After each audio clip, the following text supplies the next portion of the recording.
Hey guys, picture this. White death creeping across a landscape so barren it makes your soul shiver.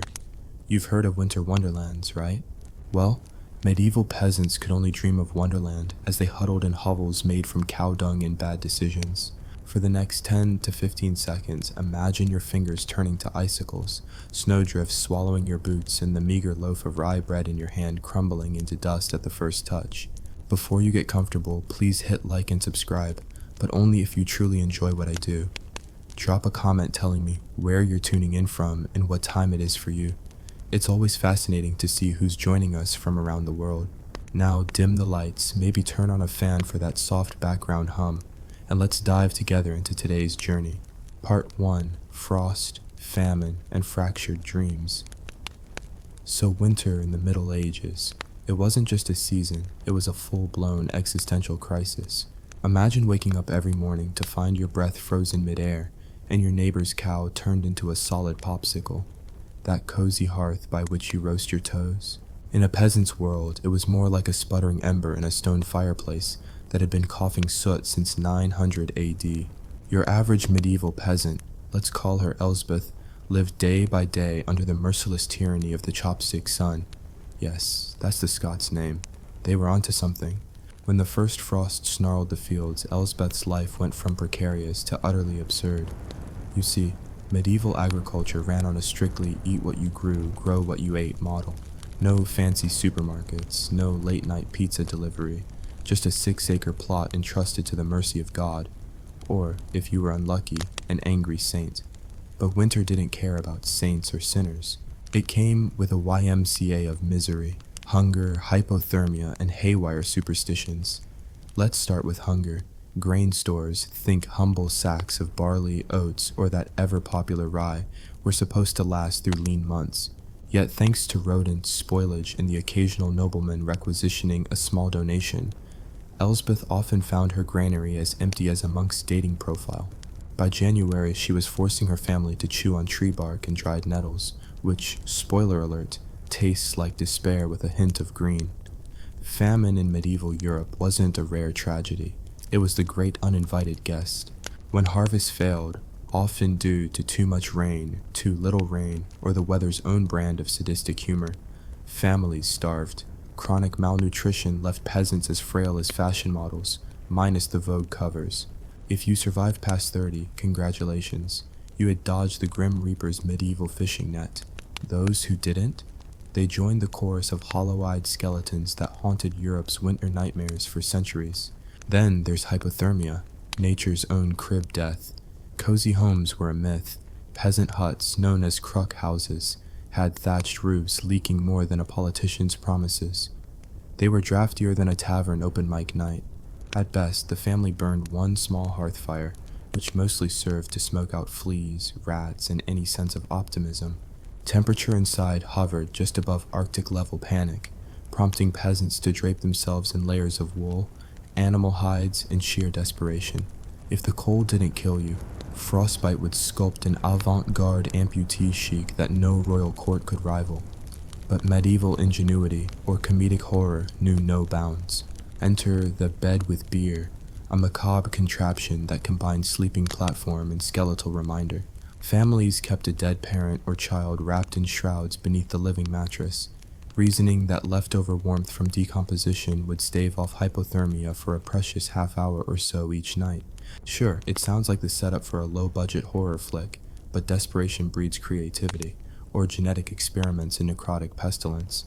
Just when you thought it couldn't get any more ridiculously grim, let's add a pinch of insanity. Superstitions.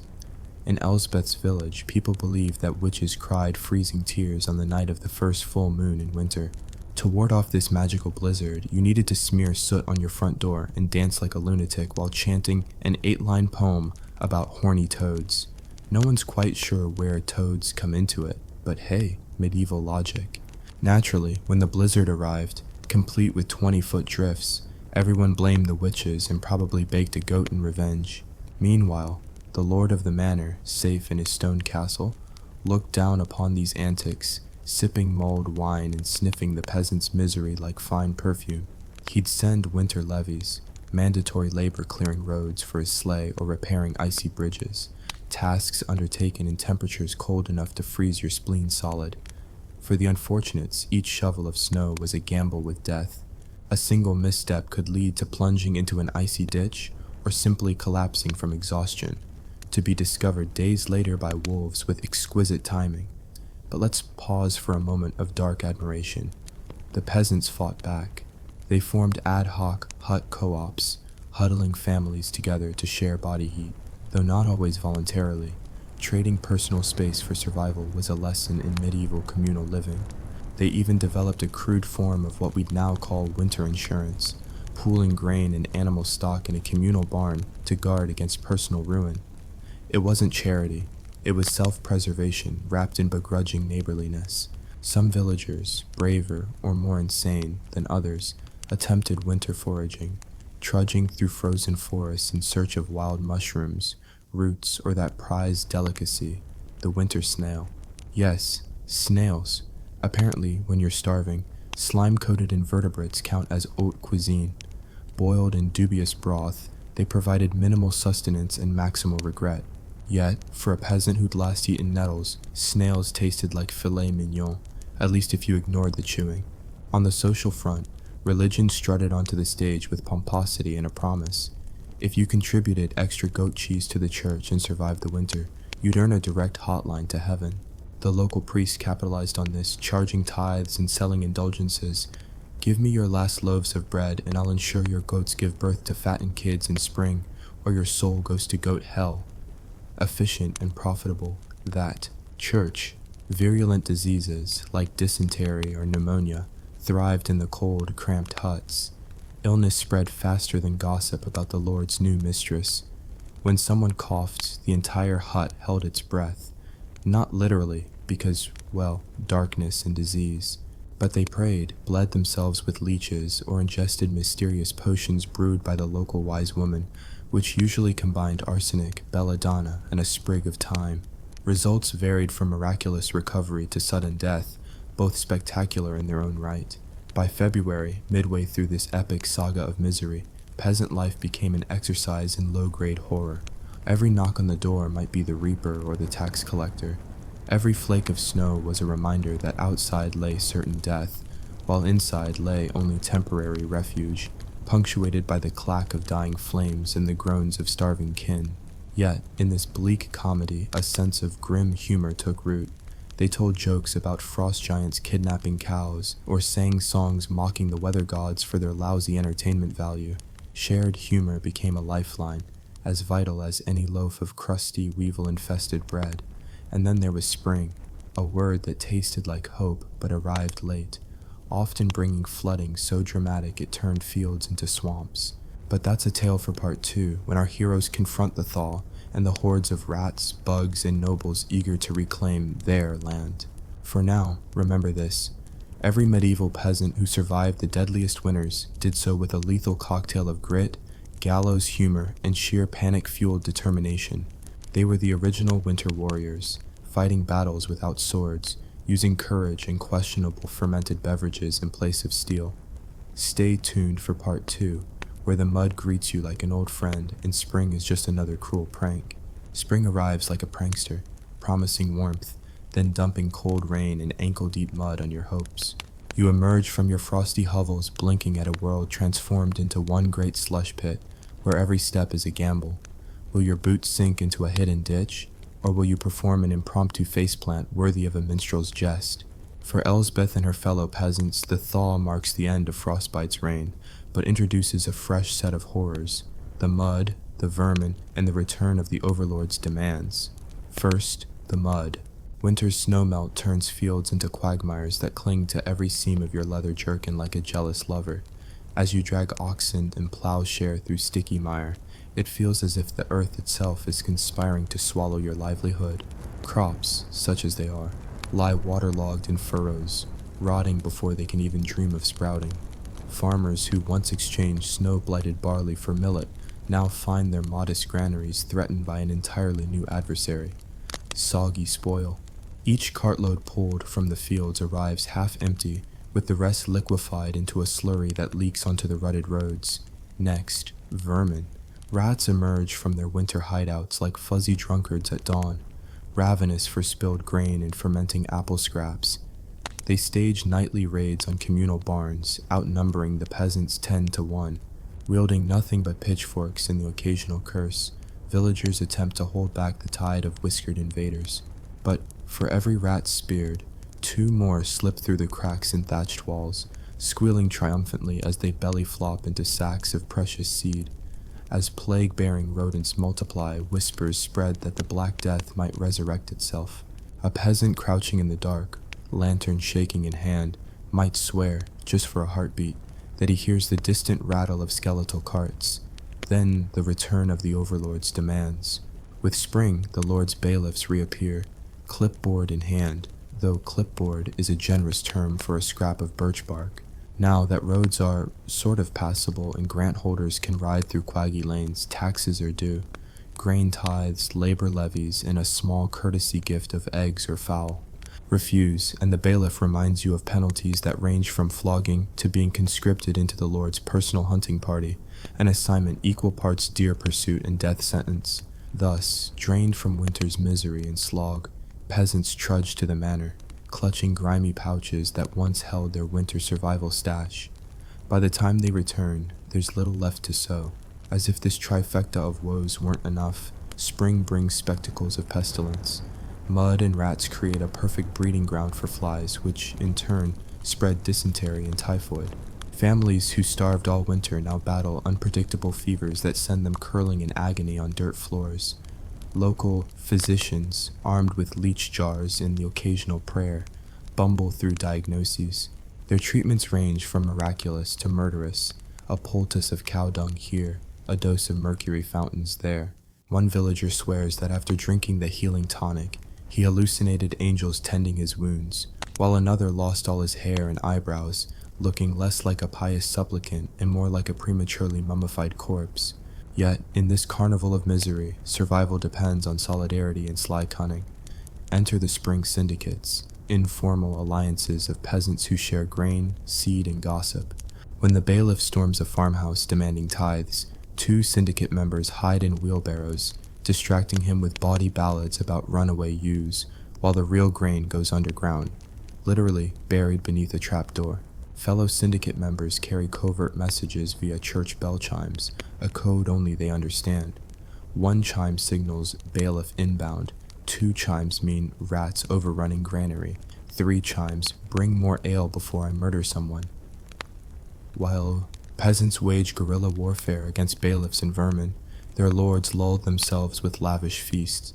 In stone great halls, nobles nibble on roast swan and sip spiced wine, oblivious to the fact that beyond their curtain walls lies a populace gnawing on turnip peelings.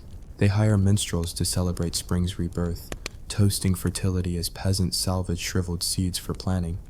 The irony drips thicker than honeyed mead. Villagers, hands calloused and backs bent, plow toward a new planting season, and above them, banners flutter, proclaiming the Lord's divine right to exploit. Despite the privilege gap, spring ignites peasant creativity. In the fields, they invent makeshift drainage channels, ditches called wolf's mouths, to funnel excess water into roadside gullies. Some lucky villages fashion crude embankments with logs and stones pilfered from desolate castle outbuildings, hoping to reclaim patches of arable land. These communal projects galvanize bonds. Neighbors chant work songs about mythical rain gods they'll throttle if the skies open on planting day. Work, sweat, and spite become the mortar that holds communities together. In the kitchens, culinary innovation rises like yeast in a warm bowl. Bland fare from winter transforms into something nearly palatable. Nettle soup enhanced with wild garlic, daisy petals folded into gruel, and dandelion wine fermented in hollow tree trunks. When peasants gather around a single cauldron bubbling over a turf fire, insults fly as freely as the steam. "Your wine tastes like a goat's bad dream," someone jeers, followed by uproarious laughter that echoes across the thatched roofs. Humor, once again, is a dish best served hot. Even the church gets in on spring's absurdity. The local priest proclaims Palm Sunday, though actual palm branches cost more than a sheep, so parishioners wave willow twigs instead. On Maundy Thursday, he washes the feet of 12 peasants, though the water is cold and the feet are filthy, making the ritual more cringe-inducing than redemptive. Sermons call for charity toward the poor, which translates into symbolic coins dropped into a rusty collection box, while the real relief never materializes. Yet the faithful endure, convinced that divine intervention might just tip the scales in their favor, preferably before next winter. Meanwhile, seasonal rituals rebound off the countryside like flint on steel. In one village, they celebrate the Mang, a dawn procession to coax fertility from the reluctant fields. Dressed in garlands of daisies, villagers march barefoot through mud, carrying wooden idols of agrarian gods that look suspiciously like scarecrows. They chant in rhythms that sound part prayer, part war cry, hoping to intimidate the weather into cooperating. Sometimes it works. A mild spell allows early planting, and tongues wag that the Mang ritual must be the cause. Other years, when hailstorms pulverize young shoots, the same ritual is blamed, and the idols are ritually drowned in the village pond with dramatic flair. Yet, amid these pageants, the specter of war looms. Feudal skirmishes erupt as lords jockey for borders, dragging peasant levies into fields of blood instead of furrows of grain. A peasant pressed into service finds himself trading a plow for a pike and realizing that, unlike his muddy militia comrades, he hasn't eaten solid food in days. Battlefields become extensions of the winter landscape, muddy trenches filled with freezing water, men caked in sludge unable to swing swords effectively, dying more from hypothermia and infection than enemy blades. Surviving such an ordeal elevates a peasant's status faster than any royal decree, if he returns home at all. By late May, the worst of spring's trials subside. Fields that once resembled bogs now glimmer with tentative green shoots. The rat population, satiated on spilled grain, retreats to the margins. Bailiffs, satisfied with their haul, grudgingly depart until next season. The syndicates disperse and the spring rituals fade into memory until the following year.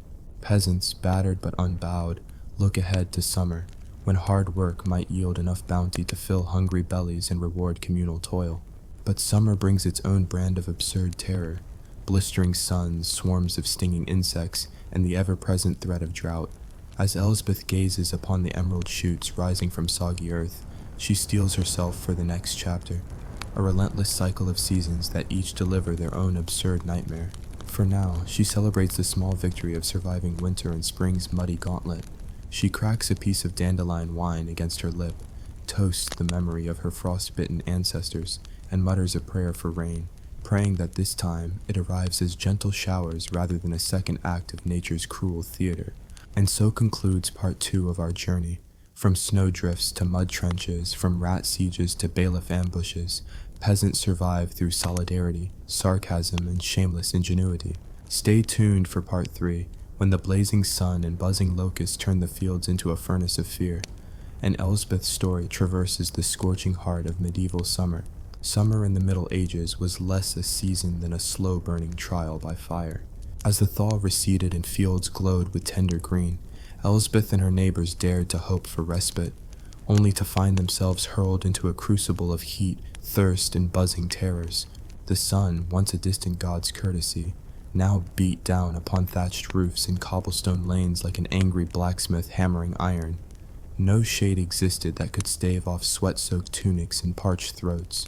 By mid-June, the air in peasant huts grew thick as porridge left on the hearth too long.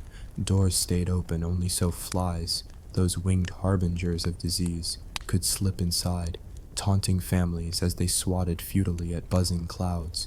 One touch, one careless flap of a hand, and 100 more descended to lay eggs and gruel and wounds alike. The walls, coated in years of hearth smoke and animal grease, offered no refuge.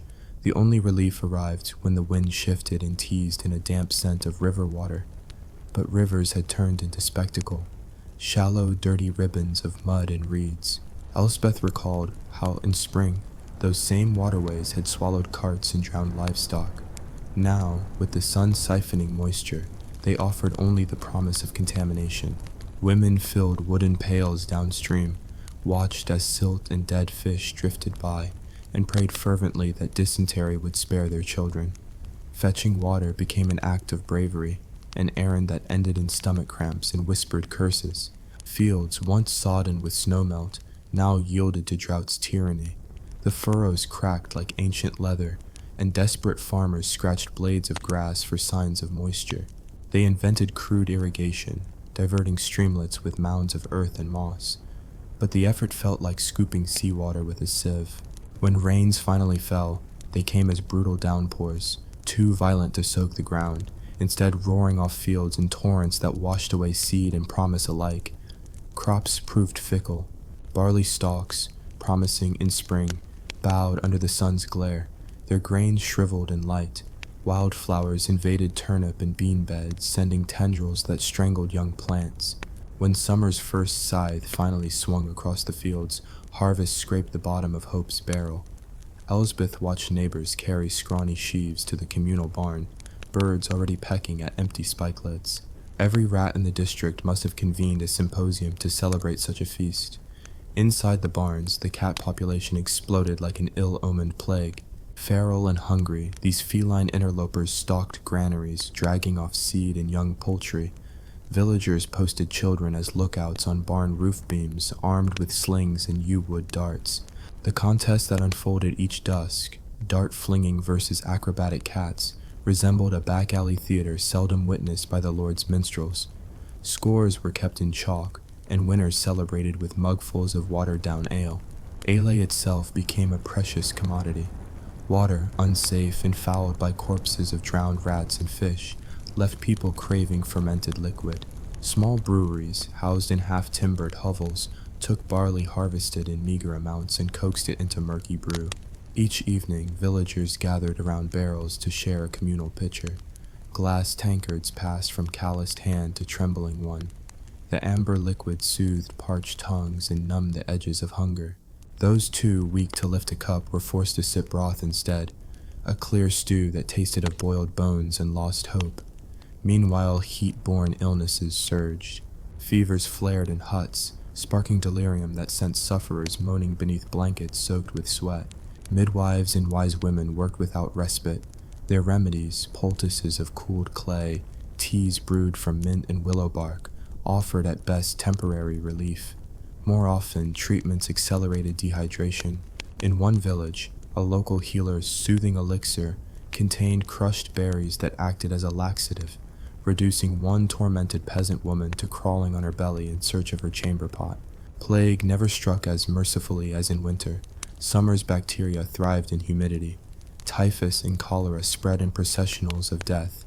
When one family fell ill, neighbors hesitated to help, fearful of catching the same fate. Graves piled up in churchyards, rows of crooked mounds looming through hot haze. Priests recited last rites in fields to avoid infecting stone sanctuaries. Processions wound around perimeters, bells tolling like dirges for dozens in a single day. Gravediggers, overworked and underfed, collapsed into freshly dug pits, sometimes buried alive by successors too exhausted to notice. In towns where market days once bustled with barter and banter, stalled carts left wares to rot under the sun. Vendors draped over their stalls, dreaming of the smoky taverns where ale still flowed. A modest caravan of traveling troubadours tried to lift spirits with lute ballads and bawdy limericks about the local blacksmith's girth, but few listened. The laughter felt synthetic, echoing against empty courtyards. By late summer, even jesters packed up, their jokes ineffective against the relentless battering of thirst and despair. Yet, pocketfuls of ingenuity appeared in unexpected corners. Peasants discovered that clothing soaked overnight in cool stream water provided precious relief come dawn. Some constructed latticed shade canopies from willow branches draped over doorways like murky tents. Children found solace in improvised water games, splashing each other at the riverbank, shrieking as frogs leapt into their arms. For a sweet half-minute, they forgot the withering world and tasted pure, childish joy. At harvest's end, fields emptied of any promise. Villages stood on the precipice of a new famine. Yet communal spirit glimmered like embers in a dying hearth. Small feasts persisted, barley porridge enriched with wild honey in one hamlet, flatbreads colored red with beet juice in another. Neighbors swapped recipes and cursed the weather together, forging bonds stronger than any iron bar. Humor became sharper than a sickle's blade.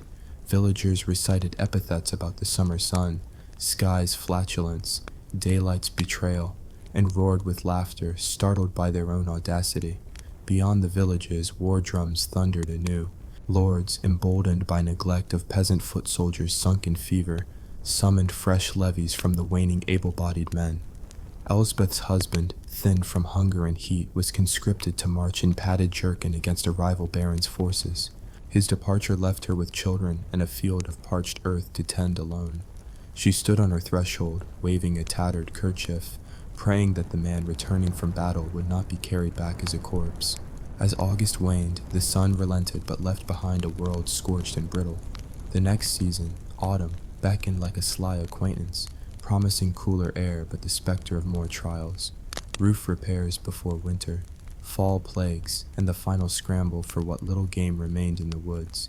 For now, however, Elsbeth savored the stolen moments.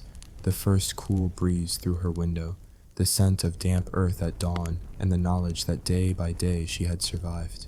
Through it all, peasants learned that life in the medieval world was a chain of absurd challenges stacked one atop another. Summer's blistering crucible tested bodies and spirits, but it also forged camaraderie, stubborn creativity, and even laughter at the face of calamity. Elsbeth, frail, fierce, and armed with nothing more than wit and resolve, stood proof that survival was not just a matter of food or shelter, but of heart. Stay with us for part 4, when the leaves fall and the wheel turns again toward the coldest season, and our intrepid peasants prepare to face yet another chapter of medieval misery, and the dark, ironic comfort that comes when you outlast every absurd trial history can conjure. As the leaves turned to molten gold and the air sharpened with the promise of frost, Elsbeth sensed that another gauntlet lay ahead. Autumn in the medieval world was a bittersweet paradox. The harvest offered the last hope of sustenance before winter's grasp, yet gathering it meant wrestling with wet fields, rotting crops, and the same tyranny of lords demanding their tithes. No matter how many times the wheel of seasons revolved, the absurd theater of peasant life replayed with minor variations, each act more unforgiving than the last. Crisp dawns found villagers stumbling from hovels, breath puffing in ghostly tendrils while dew dripped like reluctant tears from the thatch. The early hours carried a golden hush, but each footstep on soil still damp from recent rains threatened to plunge boots into ankle-high mud.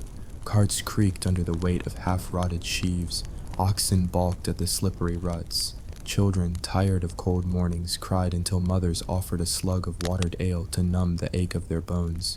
By mid-September, Elsbeth and her neighbors faced the most urgent task, reaping. Grain that had looked promising in midsummer now lay sodden in stalks, its kernels swollen, clumped, and sprouting, a phenomenon locals called field madness.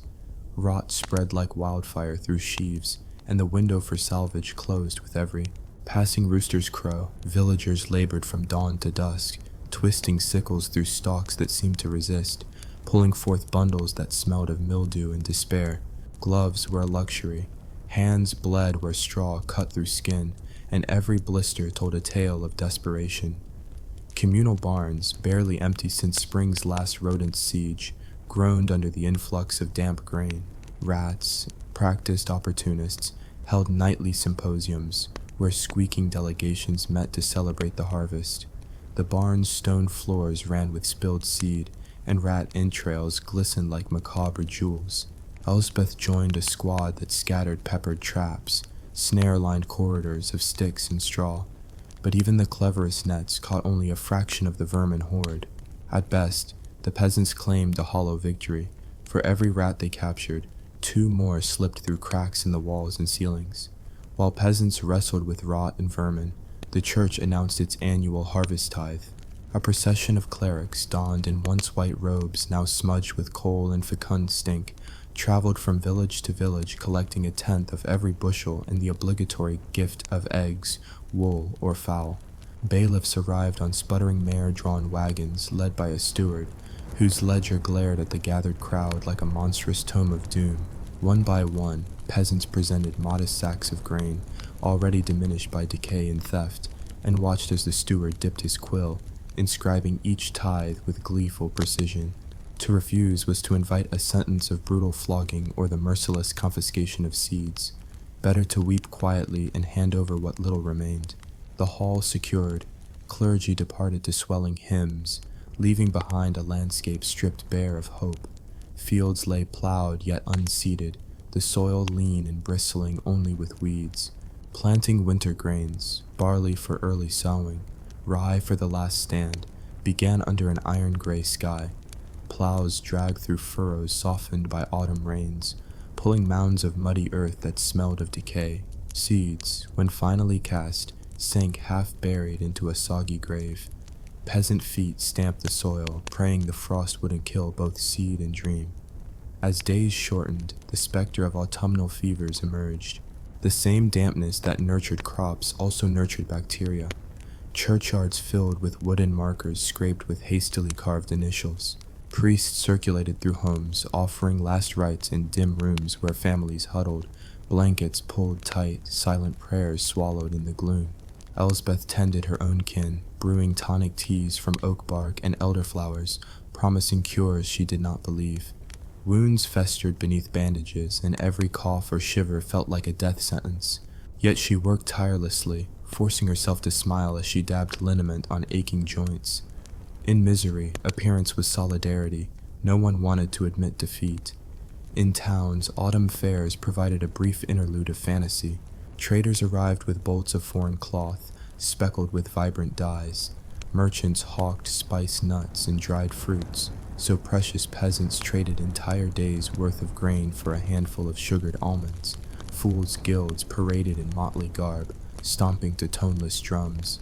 Nimble acrobats tumbled on muddy pitches, and jugglers kept torches aloft as if lighting the world against encroaching gloom. For 1 guilder, a peasant could watch a puppet show in which a dragon devoured a horde of greedy lords. Absurd, cathartic, and utterly illegal. Authorities looked the other way, perhaps too drunk on mulled wine to notice. Yet the cost of indulgence was harsh. A single troubadour's performance could mean half a sack of seed or the last jug of ale. Returning home, villagers found their barns lighter and stomachs duller. Elspeth's own husband regretted trading away 3 eggs for a handful of candied figs when weeks later those eggs could have hatched chicks for winter protein, if any chick survived the winter as long as its mother. Regret, in medieval villages, was as common as ticks on a hunting hound. The harvest ended, but another task loomed, securing wood for winter fuel. Villagers ventured into ancient coppices, each tree worth more than a newborn calf. Royal forests, however, belonged to the king's foresters, ruthless enforcers who executed timber thieves with theatrical zeal. A misstep into forbidden groves could result in a public hanging or being drawn and quartered, assuming the local lord wanted to make an example. So peasants crept into the woods at dawn, axes slung over shoulders, hearts thundering like war drums. They felled slender oaks and beech, hacking through trunks in near silence, then heaved logs onto flimsy sledges. Every crack of timber threatened to summon a patrol. Every crunch beneath boots could be the last sound they ever heard. Back in the village, logs piled high beside hovels. Families lit small fires each evening to dry out clothes and stave off chills. Smoke curled from chimneys like lazy serpents, coating roofs in sticky residue that dripped in rain. Hunger still gnawed. They cooked meager stews of turnip and wild greens, seasoned with salt rationed to a pinch per mouthful. Bread baking became a communal affair. Each family paid the baker in labor, stacking loaves in communal ovens that glowed red through smoky vents. The aroma of fresh bread, however thin and crumbly, was enough to elicit sighs of wonder. Woven into these struggles were the rumors of war and revolt. In distant provinces, peasants rose against oppressive taxes, torching manor houses and executing bailiffs. Word arrived on ragged couriers' backs. A minor noble defeated by an uprising. Fields left untilled. Centuries-old manorial ovens gutted by flames. Elsbeth felt a thrill. Rebellion, even remote, was a spark of imagination. Maybe, just maybe, tyranny could be set ablaze. Yet fear quelled her eagerness. Her own hearth's safety depended on staying invisible. She whispered her hopes only to her closest friends, eyes darting whenever a rider trotted through the village. As November crept in, the final sowing of turnips commenced. These vulgar root vegetables were medieval peasants' lifeline. hearty, starchy, and filling. Fields of turnips stretched across lowland plains, their pale bulbs peeking from dark soil. Planting was a backbreaking marathon, bending, dropping seeds, covering clods of earth, and every peasant groaned with muscle pain. By nightfall, backs bowed and fingers numb. Each planted turnip felt like a promise written in mud. Promise of flesh in a lean season, promise of texture in a diet defined by gruel. In quiet corners, contemplative folk lit lanterns and crafted charms to protect crops from frost. They threaded sprigs of rosemary and rue into doorways, hung herbs from rafters, and painted crosses of ash on thresholds. No one admitted to fearing the evil one, yet every omittance and every ritual hinted at the unspoken, that winter would bring not only cold, but curses, wandering spirits, and death dressed in white. Elspeth herself carved a small symbol on a splintered doorpost, a mark to ward off malefic shadows. Whether it worked, she could not say, but acting gave comfort in a world where compulsion often felt safer than chance. As autumn waned, the village celebrated Michaelmas, the feast of St. Michael and harvest's official end. The church bell tolled in a slow, resonant chime, and families converged for one last banquet of the year. A pig slaughtered in early autumn yielded sausages, hams, and lard. A cooperative village roast consisted of offal stewed in turnip broth. No one would call it gourmet, but in that moment, faces alight by torch glow seemed to soften. Children played rudimentary games of tag around cobbles slick with algae. Elders exchanged ribald jokes about tending their kraals of geese. For a few hours, time decelerated. The looming winter pushed just out of sight, but the revelry was tempered by reality. The next morning, frost would bite again, and fields stood barren, saved only by turnips tucked in root cellars. Dark nights lengthened, and the first wisps of freezing fog drifted across lanes.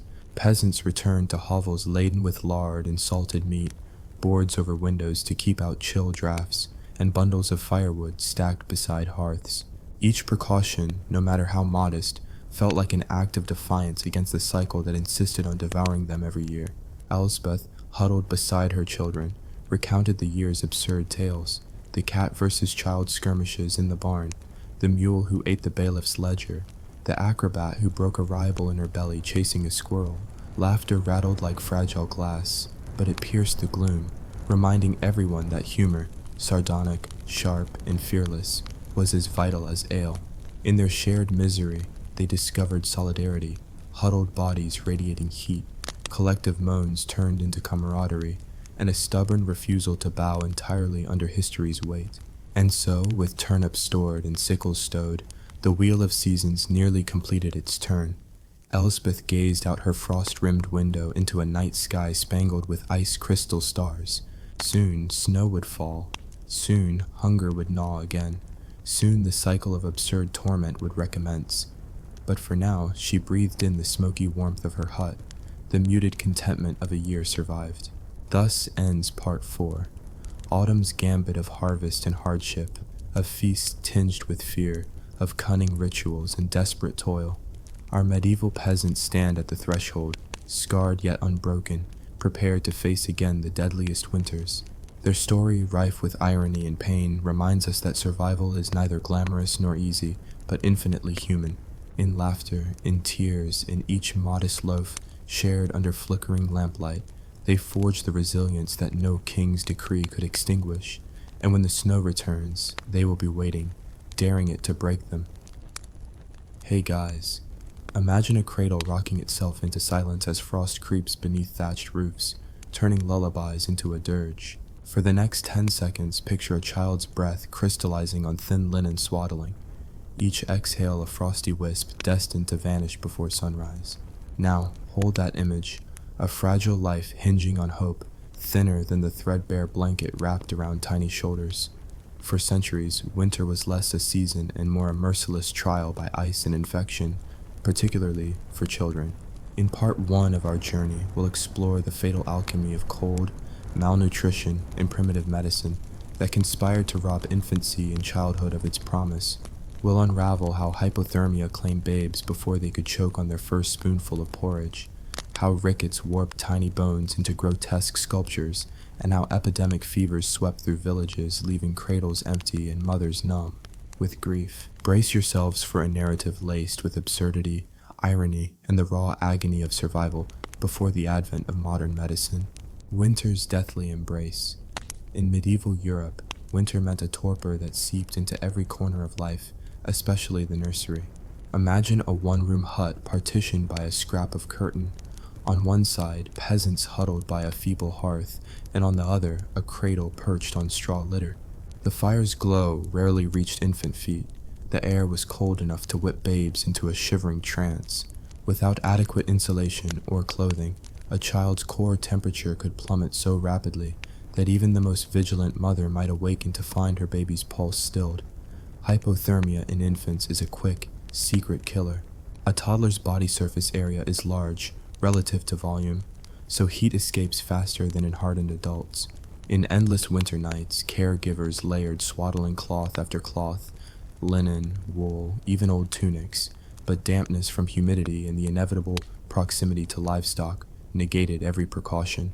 Back then, people believed newborns sweated away evil humors, and that wrapping them in too many furs risked smothering their souls. The result? A tragic indecision between overheating and freezing, with many babies succumbing to the cold they never saw coming.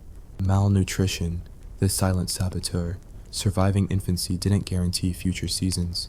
Malnutrition haunted young bodies like a silent specter. Winter often meant famine, stored grain spoiled by moisture, fields locked under snow, and livestock thinned by typhus. Peasant families rationed meager rations of pottage, a watery porridge of oats or barley, and turned to foraged roots that tasted of earth and regret. For children, whose metabolic needs demanded more calories per ounce of flesh than grown folk, each day without adequate nourishment tipped the balance from resilience to ruin. Rickets, scurvy, and iron deficiency anemia were commonplace. Rickets twisted legs into bowed contraptions. Children learned to crawl because standing became an act of excruciating pain. Scurvy turned gums into bloody gulches and sapped energy so completely that toddlers lay motionless for hours, as if they'd merged with the frozen ground beneath them. Mothers tried pourings of lime juice mixed with honey, an occasional treat for affluent households, but for peasants citrus fruits were rarer than a white crow. Instead, they relied on stewed nettles and onion skins in the desperate belief that color signaled health. In truth, the color change was just dye bleeding into the broth, and children remained gaunt, their cheeks as hollow as famine's promise. Infectious epidemics, the winter killers. If hypothermia and starvation weren't enough, winter invited epidemic diseases to the feast. Respiratory infections, bronchitis, pneumonia, and gastrointestinal horrors, dysentery, cholera, spread like wildfire in overcrowded huts.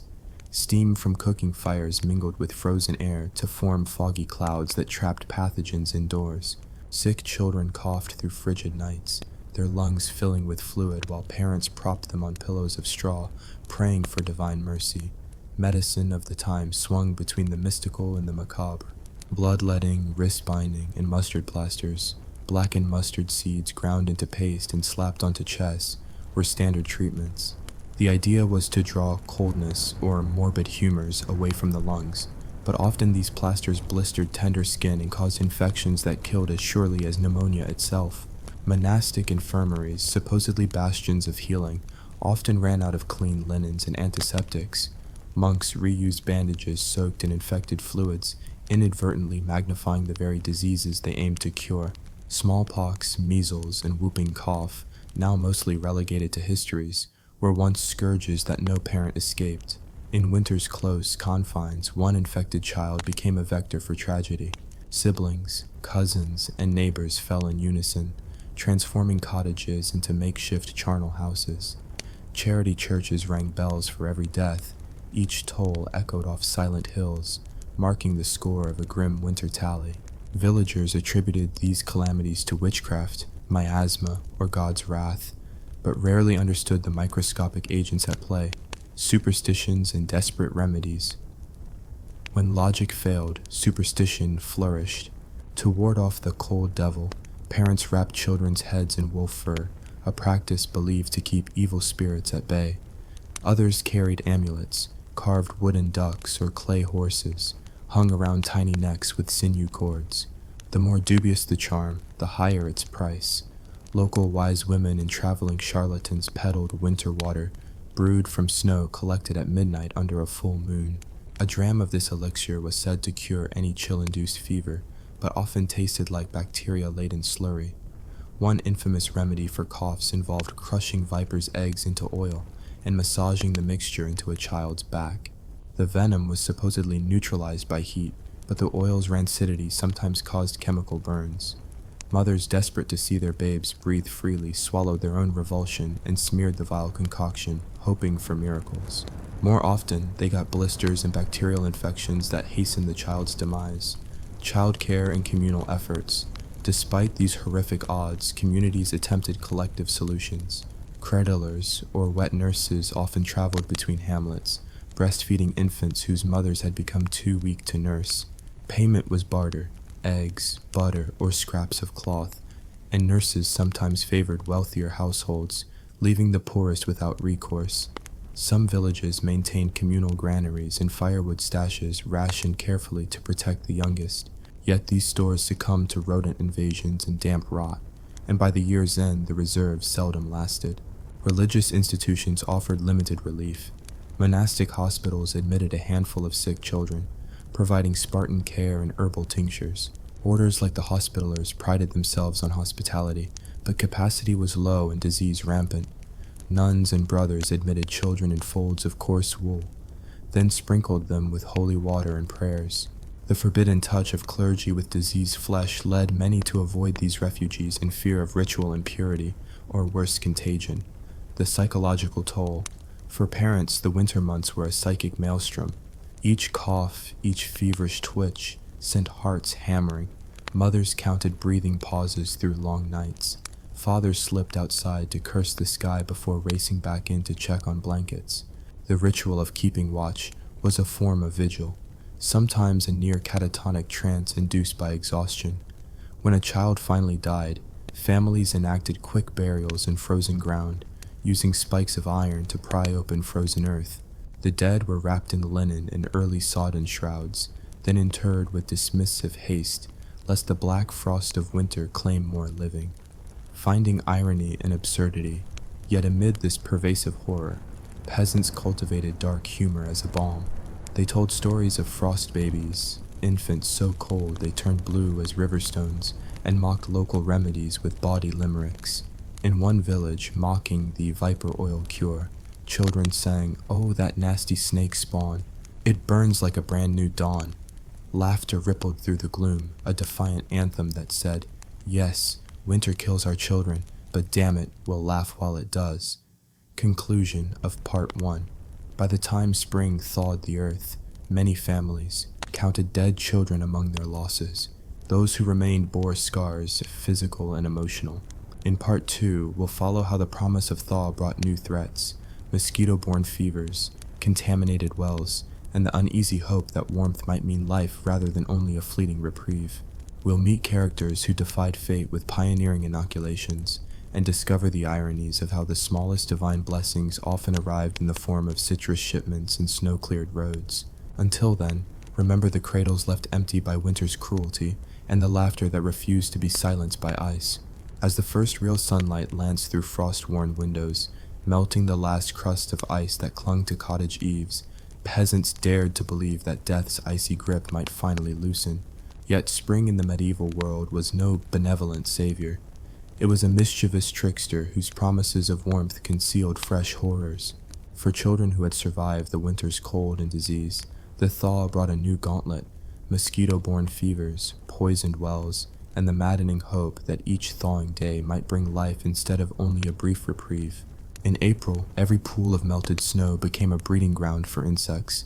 Mosquito larvae swarmed stagnant ditches, and by dawn the air buzzed with tiny winged executioners. Tiny bites on infant cheeks would swell into angry red welts before festering with infection. Mothers slapped at the air, futilely shooing away the vectors of malaria-like fevers that sent children into delirium. Without quinine or any effective anti-malarial remedy, villagers resorted to draping infants in smelly herbs, wormwood, mugwort, and tansy, believing that the pungent fumes would repel the bloodsuckers.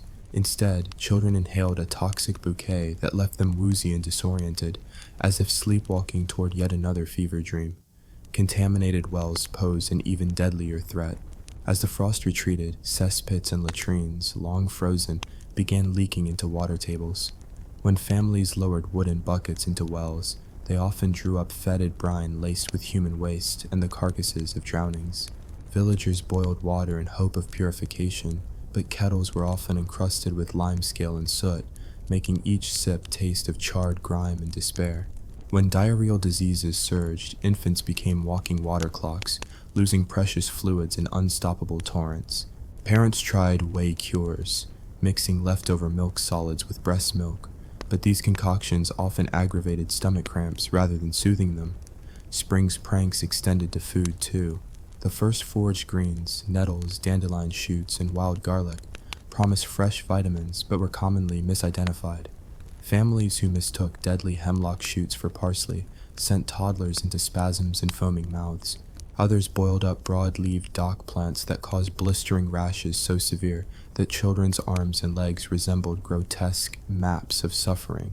To remedy this, local wise women boiled herbs in salt water, whispering incantations intended to reverse poison's course. The success rate hovered near zero, but a mother's prayer was as potent as any shaman's charm, if only it could bend the will of toxic botany. Yet buried amid spring's dangers were nascent glimmers of hope. The arrival of citrus fruits and sugar. Merchant caravans braved muddy roads to deliver barrels of vinegar-packed oranges and lemons from distant ports. Peasants who had once believed such fruits belonged only to legends or noble feasts now peeled their bright skins with trembling fingers. A single slice of lemon offered a tang of vitamin C so foreign it felt like magic. Mothers would crush the pulp into water, coaxing children to drink the sour remedy to stave off scurvy, or at least quell the ache of scorched gums. These precious fruits were hoarded like gold. Families argued over rations, and some even resorted to theft under moonless skies. Meanwhile, medical knowledge took its first fumbling step toward inoculation. Traveling surgeons from the Ottoman Empire introduced a crude form of variolation, deliberate exposure to smallpox scabs, to a few curious alchemists in Italy and Spain. Word trickled northward, carried by scholars and merchants like rare spices. In one small alpine village, a local doctor risked his reputation by scraping a scab into a cut on a 12-year-old girl.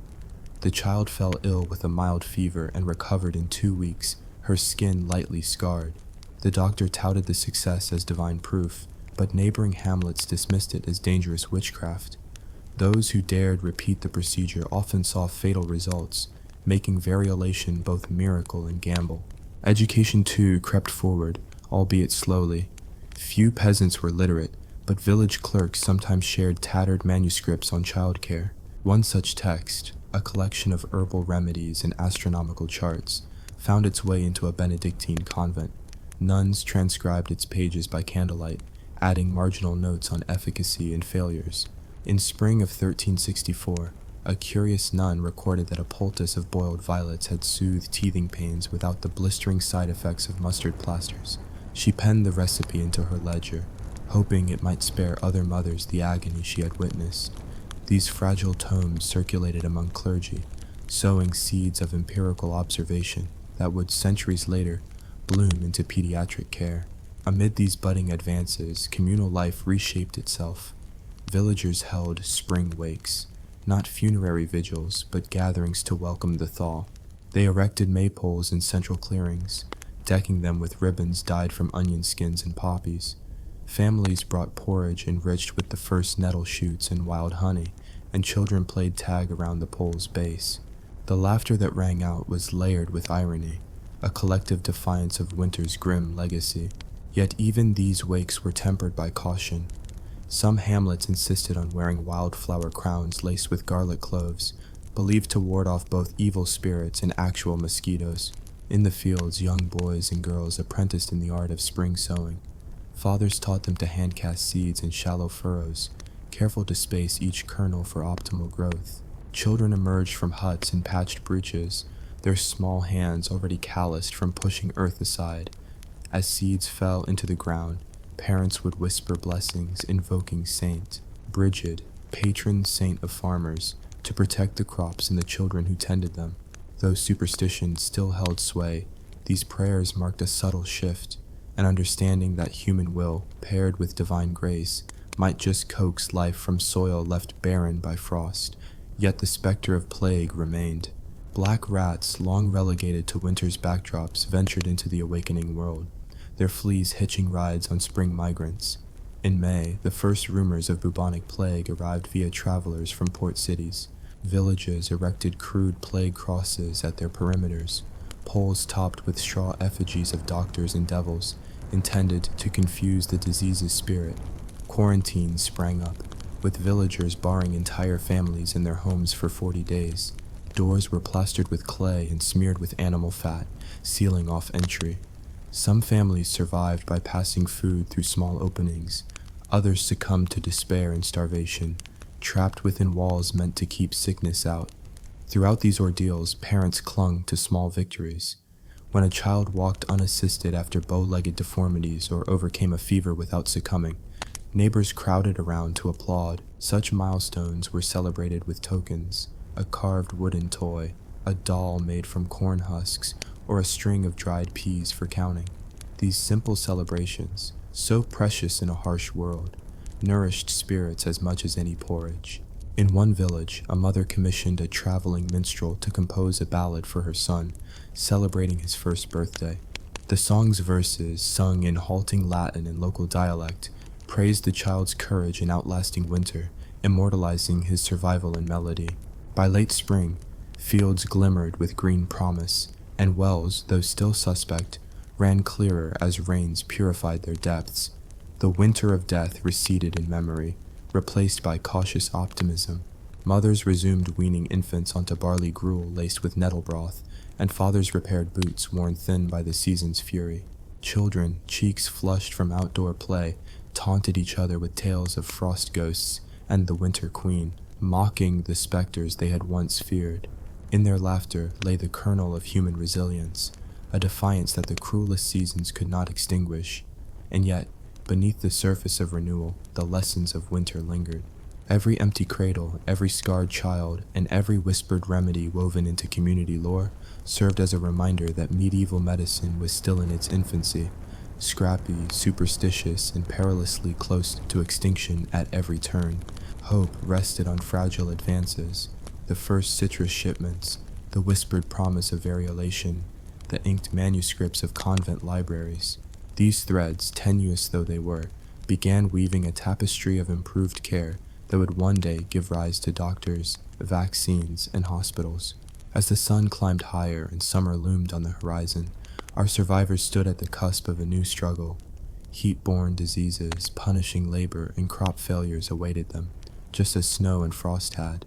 Yet they faced this future armed with saccharine, sweet citrus memories, herbal knowledge scribbled in convent margins, and laughter forged in the crucible of shared suffering.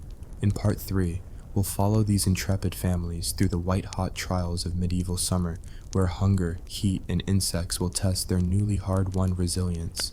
Until then, remember how death's icy hand loosened only to reveal new claws, and how, even so, children and caregivers discovered the slimmest strands of hope. Summer's furnace arrived like an uninvited tyrant, searing thatched roofs and turning dirt lanes into rivers of dust. For children who had barely clung to life through winter's cruelty and spring's betrayals, the hottest season posed fresh horrors: blistering heat, dehydration, waterborne diseases, swarms of stinging insects, and a relentless scarcity of cool refuge. In Part 3, we follow young Thomas, little Elwyn, and their village as they navigate the white-hot trials of medieval summer, where each sun-blasted day could be a death sentence or an absurd comedy of survival. Heat's relentless grip. By late June, the sun had baked the earth into cracked leather. Family huts, which in winter might once have insulated warmth, now trapped heat like ovens. Children scuttled from shade to shade, but shade was scarce. Only a few stunted trees dotted fields, their leaves drooping under the sun's wrath. Thomas, barely 6, spent afternoons huddled beneath his mother's skirt, his forehead pressed against coarse wool, praying for a breeze. When one came, a dusty whisper of wind, it felt miraculous, like a holy relic passed from heaven. Dehydration stalked the young and old alike. Every child learned that water was life, but water in summer was suspect. Wells ran shallow, and shallow wells ran brackish. Tomas's siblings took turns drinking from the family bucket. A single gulp loosened tongues enough to utter curses at the merciless sky. Mothers boiled water in iron cauldrons, but each boil concentrated bitter minerals until the liquid tasted of the earth itself. When Tomas drank, he felt grit against his tongue, a tiny reminder that even the cure was tainted. Sunstroke and fainting fits. Children in medieval Europe lacked sun hats or protective clothing. Straw hats were pilgrim fare, not peasant wear. Aylwin, 4 years old, wore only a linen shift that clung to her like saran wrap, reflecting noxious heat back at her skin. On market days, she walked alongside her father to town, the sun beating down as she tottered on blistered feet. By midday, her cheeks burned crimson, and her pace slowed until she collapsed in a faint. Townsfolk gathered around her, patting her cheeks and splashing water on her face, but the water was too warm to revive her. Sunstroke was poorly understood. Local healers recommended rubbing vinegar onto the temples or placing wet linen on the back of the neck. Both remedies felt like torture. Vinegar stung raw skin, and linen heated under the sun became a scalding bandage.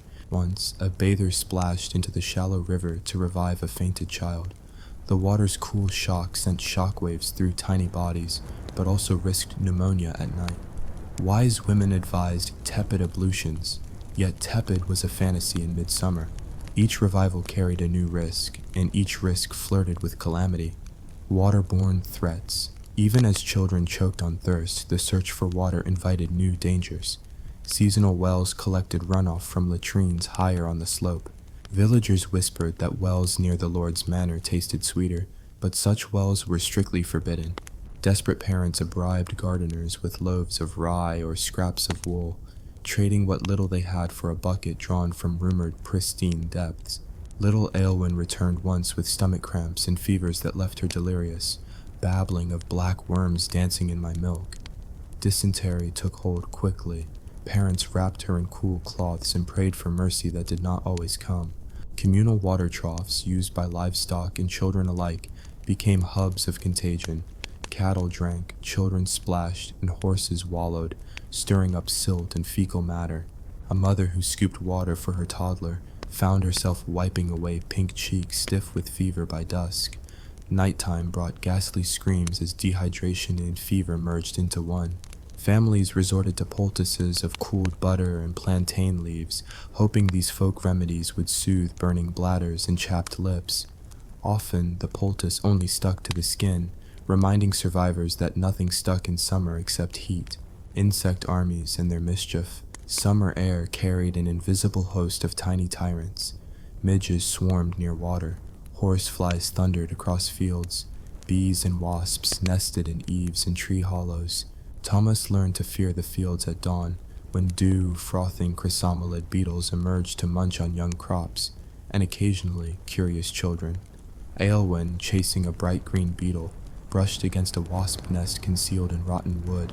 The sudden swarm stung her arms mercilessly, inflaming welts that bubbled with pus. Mothers cut open onions, smeared the juice on the stings, and tied cloth over them, onion poultice being the standard anti-poison agent. Onion tears burned eyes, coughs emptied lungs, but stings remained hot. Mosquitoes inflicted another torment. Swarms at dusk descended like living blankets, biting through tunics and shifts. Parents hung nettings woven from flax around straw cradles, but netting was expensive in both time and material. Children sneaked out of nets to chase fireflies, only to return covered in itchy bites. Villagers burned scented herbs, rosemary, lavender, and wormwood, in hearth ashes, hoping the smoke would mask human scent. Smoke drifted out chimney and open window, leaving houses hazy and eyes raw. In the confusion, fleas and lice hopped onto bodies, adding to the anarchy of summer pests, famine's heat-driven face. Heat and insect plagues conspired to reduce crops to hopeless shrivels. Fields where barley once nodded in spring now lay brittle, the stalks dry as bone. Women followed ox-driven plows to bury remaining seeds for autumn, and prayed the sun would relent. Meanwhile, barns emptied faster than vultures could descend, grain rotted in silos baked by the sun, swarms of weevils devouring kernels like miniature emperors. Aylwin's family rationed what remained, a handful of barley grits sorted by candlelight, boiled into an edible mush that barely filled children's bellies. Each swallow felt like a confession of failure. Market days offered a cruel mirage of abundance. Traveling merchants unsheathed crates of salted fish, pickled vegetables, and olive oil. Prices soared. A slab of salted herring cost 3 days' worth of barley. Fathers bartered blankets and tools for morsels of protein. On one marketplace afternoon, Thomas watched his father trade away the family's only copper cooking pot for a small barrel of pickled frog's legs, deemed a delicacy by the Lord Steward. That evening, they ate the rubbery amphibians with vinegar and root broth, feigning delight to mask the desperation under their tongues. Medical misfires in midsummer. Healers in summer turned from blistering mustard plasters to cooling treatments, crushed mint poultices, fennel teas, and dandelion wine. Each remedy carried its own risks. Mint poultices blistered delicate skin. Fennel tea tasted dreadful. Dandelion wine fermented dangerously under hot conditions, sometimes producing alcohol so potent it knocked out whole households instead of curing headaches. Apothecaries ground coral into powders said to prevent sunstroke, crushing red shale and mixing it with vinegar, a cosmetic tinted rouge that sold better than it functioned.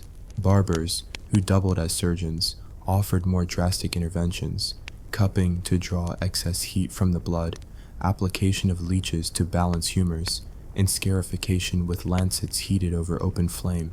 Parents, hoping for miracles, handed over fines of grain or labor scrip for such ministrations. Little Thomas once endured cupping cups pressed to his chest, pain so acute that his siblings wept onlookers. He recovered days later from heat exhaustion, bruised by the glass cups but alive, a small victory that cost half a sack of wheat. Communal bonds and absurd defiance. Despite these dangers, villages rallied around their youngest. Women formed watering circles, leading children in lines to the shallowest parts of the stream, where they took turns sipping water and dunking heads to quell fevers. Men worked improvised shade shelters, branches overhead, tapestries stolen from abandoned manor houses draped as canopies. Children played hide-and-seek under these green tents, shrieking with laughter that echoed through baking fields. In the evenings, families shared the day's meager catch, a few frog's legs or a plucked fowl, and passed the remnants of dandelion wine in chipped goblets. Mock rituals emerged to mock the sun's tyranny. The Sun Roast Festival, in which villagers paraded a straw effigy dressed in a sun-shaped mask. They beat drums and spat vinegar at the figure, then danced around it chanting, "Roast you tyrant, roast away, your power wanes at end of day. Our children's laughs will outshine fire, we spit at you, you scorching liar." Though absurd, this festival bolstered morale. Children, faces painted with ash to resemble miniature warriors, felt emboldened against heat's cruelty. Laughter rang clear across parched fields, a testament to human defiance in face of relentless nature. Early fruit and small mercies. Amid the torment, precious mercies appeared in the form of early fruits. Wild strawberries ripened beneath brambles. Gooseberries hung like green lanterns on thorny bushes. Chestnuts clung to soggy soils after early rains. Mothers gathered these tokens, creating sweet preserves boiled with honey or apples. A single spoonful of strawberry compote on barley porridge tasted of paradise lost.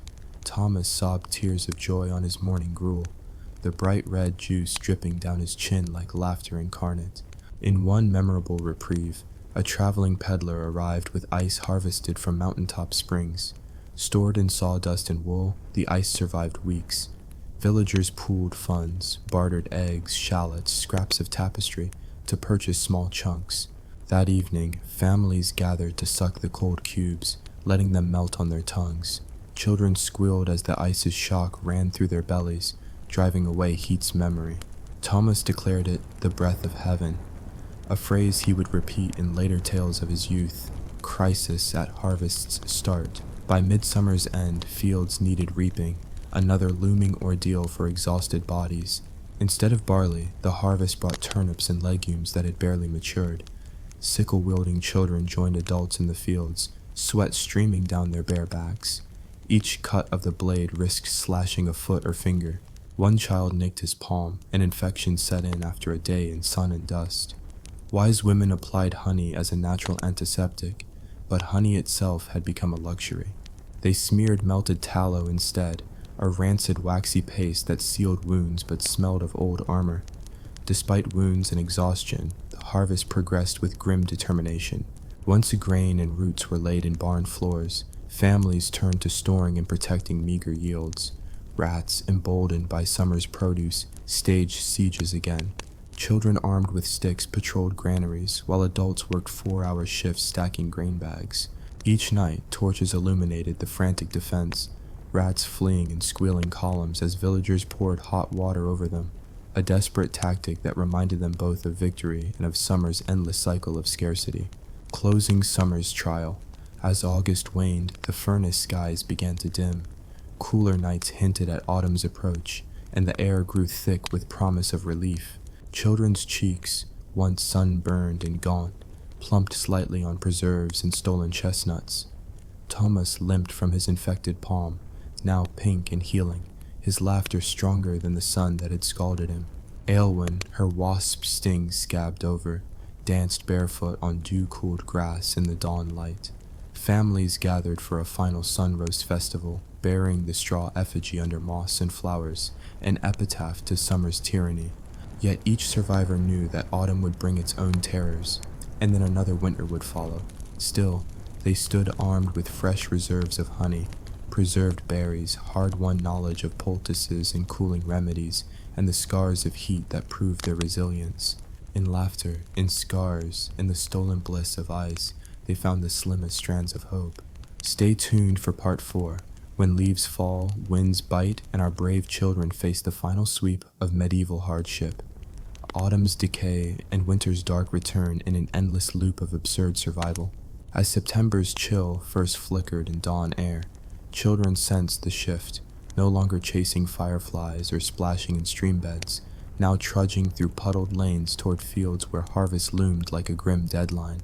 Autumn in the medieval world was a negotiation with decay, a scramble to gather life's essentials before frost returned, and for children, it was a gauntlet of muddy work, moldy food, creeping illnesses, and superstitions that turned simple chores into bone-chilling rites. In this final chapter, we follow little Thomas, Elwyn, and their friends as they face the last trials of the year. Autumn's rot, winter's foreshadow, and the absurd comforts found in shared dread. Turnip roots and tainted grain. The earliest crisp mornings brought the ritual of pulling turnips, pale bulbs half buried in soggy soil, their green slick with rain. Children knelt at the edges of fields, twisting and tugging until the roots gave way with a satisfying pop, or snapped, leaving half the turnip to rot underground. Each year, at least one child stepped on a hidden root stump and went sprawling, tearing their woolen breeches and skinning hands on muddy grit. Mothers applied linseed oil to abrasions, hoping its emollient properties would stave off gangrene, but by candlelight, many doubts crept in. Was the oil soothing or merely sealing in festering filth? Grain, barley, oats, and sometimes precious rye lay strewn in shock bundles awaiting threshing. The courtyard's threshing floor became a battleground, children wielding flails that banged against the hard stone, sending echoes down narrow lanes. Too vigorous a swing sent wooden handles snapping, sometimes with enough force to crack a skull if an errant strike found flesh instead of chaff. Thomas learned this lesson when his flail's handle disintegrated mid-swing. The stub jabbed into his calf. He limped home, cradling a bruise that blossomed like a bruised apple, while the village healer dabbed it with vinegar and honey. The sweet sting of honey soothed the wound, but also attracted flies whose larvae threatened to burrow under skin. Once threshed, grain shuffled through winnowing baskets as children tossed handfuls into the air, letting wind, or an adult's strategic caveat, blow chaff away. Yet windy days blew more than chaff. A sudden gust could snatch baskets from tiny hands, sending grains, years of careful saving, scattering across muddy ruts. Panicked children darted after the precious kernels, slipping in slick slush and landing face first in muck. Parents often scolded them for clumsiness, but privately thanked whatever saints listened when the wind spared most of the harvest. Mold, mildew, and misfortune, barns that had survived rat sieges all summer, now hid a subtler threat. Damp autumn air seeped through roof thatch, encouraging mold to bloom on stored grains and dried fruit. Children tasked with inspecting grain sacks discovered fuzzy green and white patches smearing through linen. Their elders forced them to sample a single grain, an informal test of edibility. Many spat it out immediately, the taste of earth and rot mixing into bitter regret. Yet hunger's edge was sharp. Sickened children often scavenged slightly moldy kernels alongside birds and mice, rationalizing that a bit of mold builds character. In smoky kitchens, pears and apples hung from rafters in nets of twine, intended to dry into leather-like fruit. Instead, many fermented into slimy alcoholic goo thanks to stray yeasts and damp air. Curious children plucked these fruits and bit into them, only to experience vomiting, dizziness, or startling bursts of laughter as the low-grade alcohol took hold.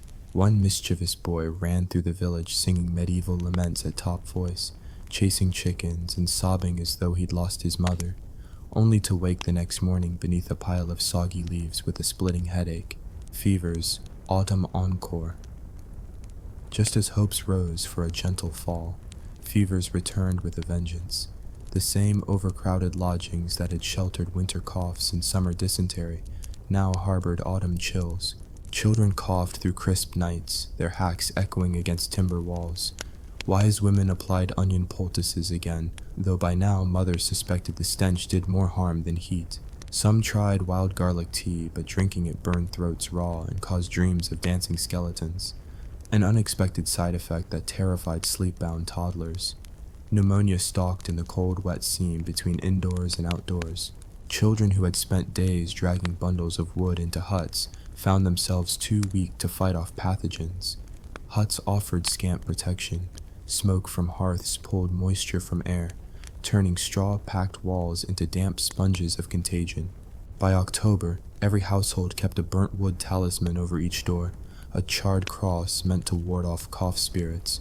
No one knew if it worked, but hanging a piece of wood cost nothing, unlike medicines of marrow or honey which families could ill afford. Animal labors and accidents. Autumn also demanded wood gathering before forests closed with snow. Children joined adults in the coppice under the Lord's watchful eye. Each felled sapling provided bundles of kindling, but saplings grew near thorn-covered underbrush. More than one child returned home with long scratches on their arms or legs, bleeding from briar encounters. Mothers sprinkled sulfur powder on wounds, a misguided attempt at disinfecting that often superheated skin into painful blisters. Horses, oxen, and geese required feeding before winter. Children waded into pens to toss handfuls of turnip greens and grain husks to animals whose patience wore thin. Surviving barnyard animals by autumn were often feral. Pigs rooted so aggressively that sneaking children risked tusk wounds. Aylwin once fell into a sow's enclosure while ducking a flying clod of earth. The sow trampled her thigh before villagers chased her away.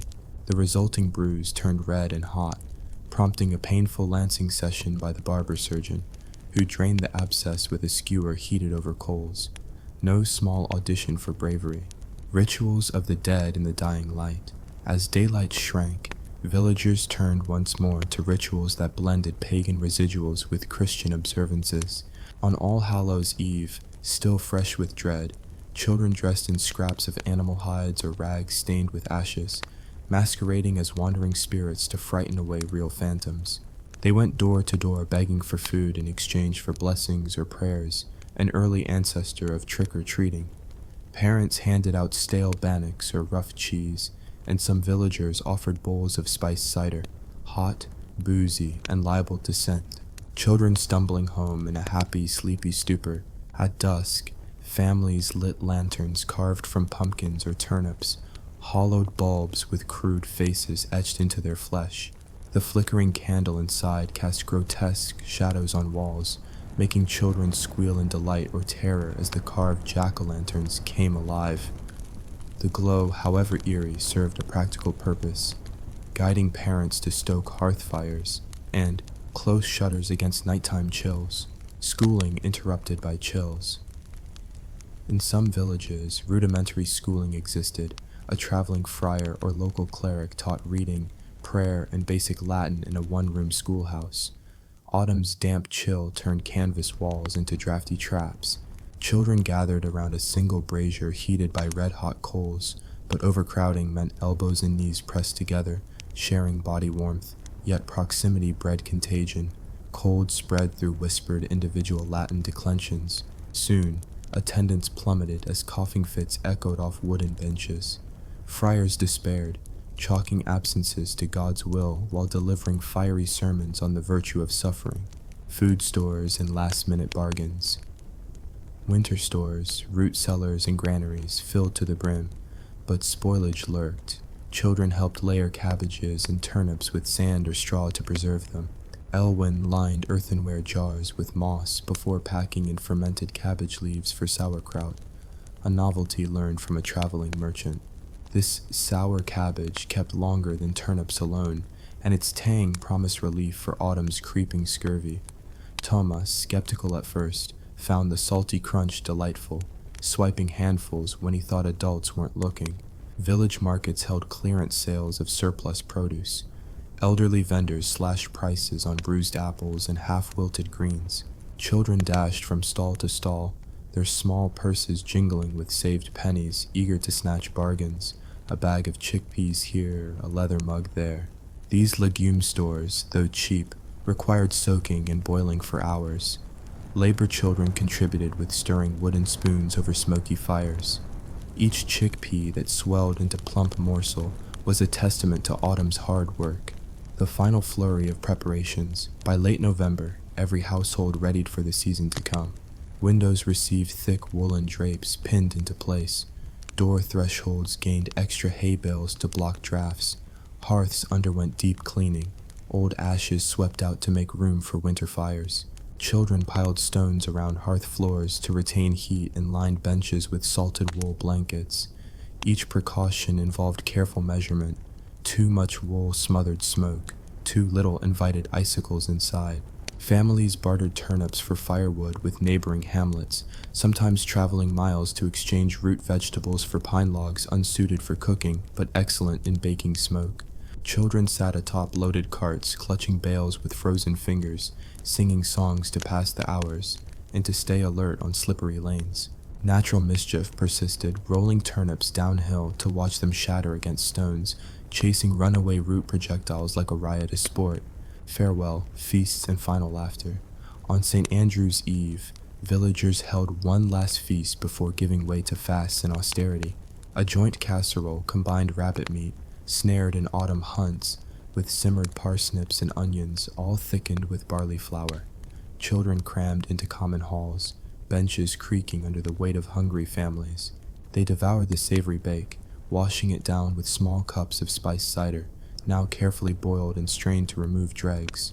The meal ended with a simple treat, buckwheat cake sweetened with a drizzle of honey, symbolizing communal solidarity before winter's solitary months. Stories circulated of miraculous childhood survivals. Tomas's friend who recovered from pneumonia only to be mistaken for a ghost in moonlit fields. Elwyn's cousin who rode atop a sled crushed by oxen but emerged with nothing more than a broken wrist. These tales, half legend, half family pride, echoed through the hall like defiant war cries against winter's cruelty. Awaiting the first snow, as the feast's embers cooled, everyone took to the doorsteps, gazing skyward for the first snowflakes. A hush fell. Children pressed faces against frosty glass, eyebrows fogging, breath forming tiny clouds. The moment held magic and dread in equal measure. Snow meant beauty, cottony fields under moonlight, but also the return of the season that had claimed so many young lives. Thomas, bundled in his father's cloak, turned to Elwyn and whispered, "We're ready." His confidence, born of seasons endured, was both sweet and absurd. Elwyn gripped his hand. "We have cabbage and chickpeas," she said, "and flameless lanterns." They laughed, short, brittle notes that nonetheless rang clear across frozen yards. They knew laughter was as vital as firewood and turnips, a spark to ignite hope when darkness grew thick. And so, as autumn yielded to the first flurries, our intrepid children stood on the threshold of winter once more, 4 seasons of trials, burning cold, muddy spring, blistering summer, and decaying fall, had forged them in absurd adversity. In shared toil and wry humor, they discovered the alchemy of survival long before modern medicine's promises. Their story, at once harrowing and ironic, reminds us that resilience comes not from avoiding hardship, but from meeting it together, laughing in its face even as we feel its teeth at our backs. Hey guys, picture this. You're standing ankle deep in a muddy clearing at dawn, clutching a wicker basket so thin it threatens to split under the weight of damp moss and bruised roots. Mist swirls around your knees like silent phantoms, and every exhale tastes of earth and desperation. For the next 10 seconds, breathe in that chill. Feel your fingers numb as you reach for the gnarled root of valerian, and know that, without this humble herb, you might not live to see tomorrow's sunrise. Part 1. Roots of Desperation and the Birth of Folk, Remedies. In a world ruled by lords and lecterns, the poor, tethered to fields, hovels, and hunger, found themselves barred from scholarly circles and cathedral infirmaries. University-trained physicians scoffed at poultices made from nettles and burdock, dismissing them as peasant superstition. But when a child's fever spiked at midnight, or a spine-tingling chill seized an elderly bone, who else but a neighbor botanist armed with a basket and a prayer would answer the door? Thus began the clandestine profession of the village herbalist, a role equal parts healer, hedge witch, and social outcast. Herb lore passed down through whispered dialogues by fireside became the lifeblood of rural medicine. To the untrained eye, the gorse bush looked like a spiky curse on the horizon. To the herbalist, its yellow blossoms promised anti-inflammatory magic, boiled into a bitter tonic to soothe arthritic joints. Dandelion leaves, plucked at dawn when dew still glistened on their serrated edges, were steeped into teas said to cleanse the humors and chase away water retention, an ailment indistinguishable from everyday edema for laborers whose ankles never saw dry earth. Yet herbs were only half the story. Spirits, both liquid and spectral, played an equally vital role. Fermented grains became small liquors with medicinal properties. A nip of home-made aqua vitae, water of life, warmed the chest against chills and turned dull fevers into manageable companions. But beyond the distortion of spirits sloshing in leather flasks lay ghostly spirits too. The belief that malevolent entities lurked in stagnant wells, haunted crossroads, and the knotted roots of ancient oaks. To survive, the poor kept charms, carved bone talismans, garlic braids, and splinters of sacred wood hung over doorframes. Each charm was a social contract. The spirit received acknowledgement and perhaps a pinch of grain, and the family gained protection from unseen predators, the apothecary's apprentices, learning by pain. No formal training existed for these village healers. Their classrooms were muddy fields and dimly lit kitchens. Apprentices, often the healer's own children, grew up under the double tutelage of the natural world in painful trial. A toddler with a scraped knee became both pupil and patient, learning the hardness of earth and the warming salve of comfrey. Dark humor pervaded these lessons. Older siblings teased newcomers about the bone-tender vigor of horsetail poultices, while neighbors traded gossip about the herbalist's daughter who once ate poisonous hemlock by mistake and cried out, "Well, that's one way to save money on rent." Stories of miraculous cures coexisted with cautionary tales. One account told of an herbalist who, in desperation, administered a potent yew-berry elixir to a mother in labor. The mixture hastened contractions but also induced convulsions so severe the midwife later confessed she prayed more to saints than to Seneca. The mother survived, but the child was born with an uncanny pallor, a living reminder that every remedy, balanced on the razor's edge between salvation and slaughter. Superstition as social safety. Net for the poor, superstition served practical and emotional needs. When the pig-tooth necklace blessed by the village mystic hung limp around a child's neck, mothers whispered that only the sins of ancestors could still the tooth's power. Such declarations fostered both community solidarity and, at times, blame. Accusations of ancestral witchcraft could spark neighborly feuds, but the underlying belief united villagers in a shared narrative. In a world where bread might fail and cold might kill, at least everyone relied on the same cosmic rules. Consider the hag Sabbath lore. Each winter solstice, superstitious peasants fasted at dusk and then ran naked through fields, brandishing torches to ward off the old hag, a grotesque spirit blamed for stillbirths and infant mortality. To skeptical eyes, the spectacle looked like lunatics drunk on cheap cider. To believers, it was a calibrated ritual that appeased the spirit world and ensured that pregnant women carried their children to term. The same logic applied to livestock. Goats deemed soulful received small offerings of milk and barley by the barn door, lest their spirits wander off, leaving only barren udders behind. Creating the pharmacopoeia of the poor, without printed herbals or guild seals, folk healers created decentralized pharmacopoeias. Each village's layman's book existed in oral form, with marginalia scrawled on scraps of birch bark. Crush the elder in moonlight for coughs. Brew nettle tea thrice on fasting mornings. Tie rue garland at Beltane to keep away the plague. When traveling peddlers passed through, they carried these recipes like contraband, barter for cloth scraps or a handful of salt. A mull of mullein root might fetch a night's lodging. A handful of cinnamon, blasphemously imported and exorbitantly priced, might earn a warm loaf of rye. This gray market medicine thrived because the poor's relationship with officialdom was adversarial. Guild physicians in town demanded coins and patronage.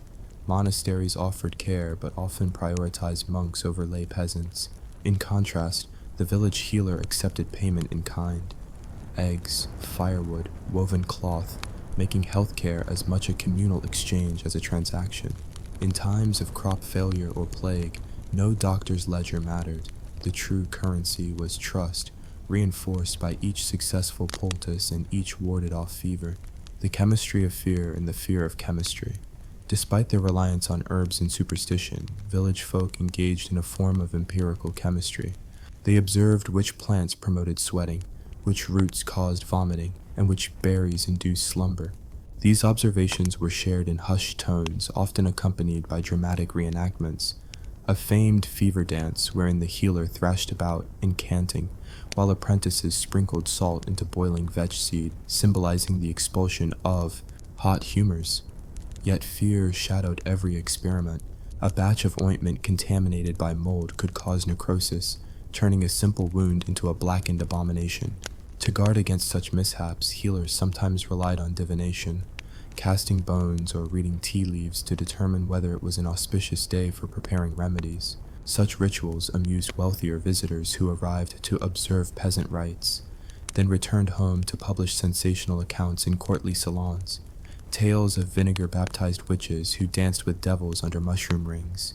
The role of the church between condemnation and co-option. The medieval church officially condemned many folk practices as heresy or witchcraft. Yet parish priests often turned a blind eye when the same healers cared for congregants. Some clerics secretly kept herbal manuals wrapped in their cassocks, gleaned from earlier times when monastic gardens cultivated mandrake and henbane for authorized use. In return, healers offered prayers at funerals and blessings for church festivals. This uneasy alliance ensured that superstition and official doctrine coexisted in a delicate balance, until the Inquisition's fervor swept through and branded too many healers as devil worshippers. In borderlands and remote hamlets, however, the church's reach remained weak, allowing folk belief to thrive uninterrupted. Processions during rogation days saw villagers carrying sprigs of holy basil and rosemary to bless the fields, while local wise women provided blessed water mixed with rue to cure possession by meadow spirits. In these microcosms, the poor operated in a parallel religious economy, one where saints, spirits, and silent prayers to ancestors all vied for influence over births, deaths, and the ever-looming threat of famine. Narratives of survival. Case studies from the hinterlands. To illustrate the potency of herbs and superstition, consider the account of old Magda of Gorsthorn, a healer whose fame spread across 3 counties. Magda claimed she never lost a patient to fever if she administered her white willow brew within the first 3 nights. Her remedy combined willow bark, an early source of salicylates, with a dash of mead and a nightly incantation in archaic Germanic verse. Skeptics argued that her patients were simply those whose fevers would have broken naturally. Believers swore the ritual jangled spirits out of the body and into the neighboring marsh. where they drowned in their own malevolence. Similarly, the Tale of Thomas, the Miller's Daughter, highlights superstition's role in mental health. The young girl suffered from fits of spirit madness, likely epilepsy, tossing herself into fits as if ridden by demons. Physicians in the nearby market town prescribed purging and leeching, which only weakened her. In desperation, Thomas summoned the local hedge priest, who performed an exorcism at midnight, chanting Psalm 91 over a fire of juniper and mugwort. Whether by the power of prayer, the antiseptic smoke, or the placebo effect, the girl's convulsions ceased for months, long enough for her to return to work and reacquire enough strength to marry. End of part 1, Toward a World Transformed. By the time dawn rose over the fourth day of this narrative, our peasants and their healers had proven that survival in the medieval world required more than grain and steel. It demanded knowledge harvested from the soil, distilled through generations of trial and error, and reinforced by practices that blended science with superstition. In part 2, we'll journey deeper into the apothecary's garden, uncover the origins of early distillation and alchemy among the poor, and witness how the convergence of herbalism and emerging chemistry began to reshape the boundaries between miracle and medicine. Until then, remember the wicker basket at dawn, heavy with hope, and know that in that basket lay the fragile promise of another day.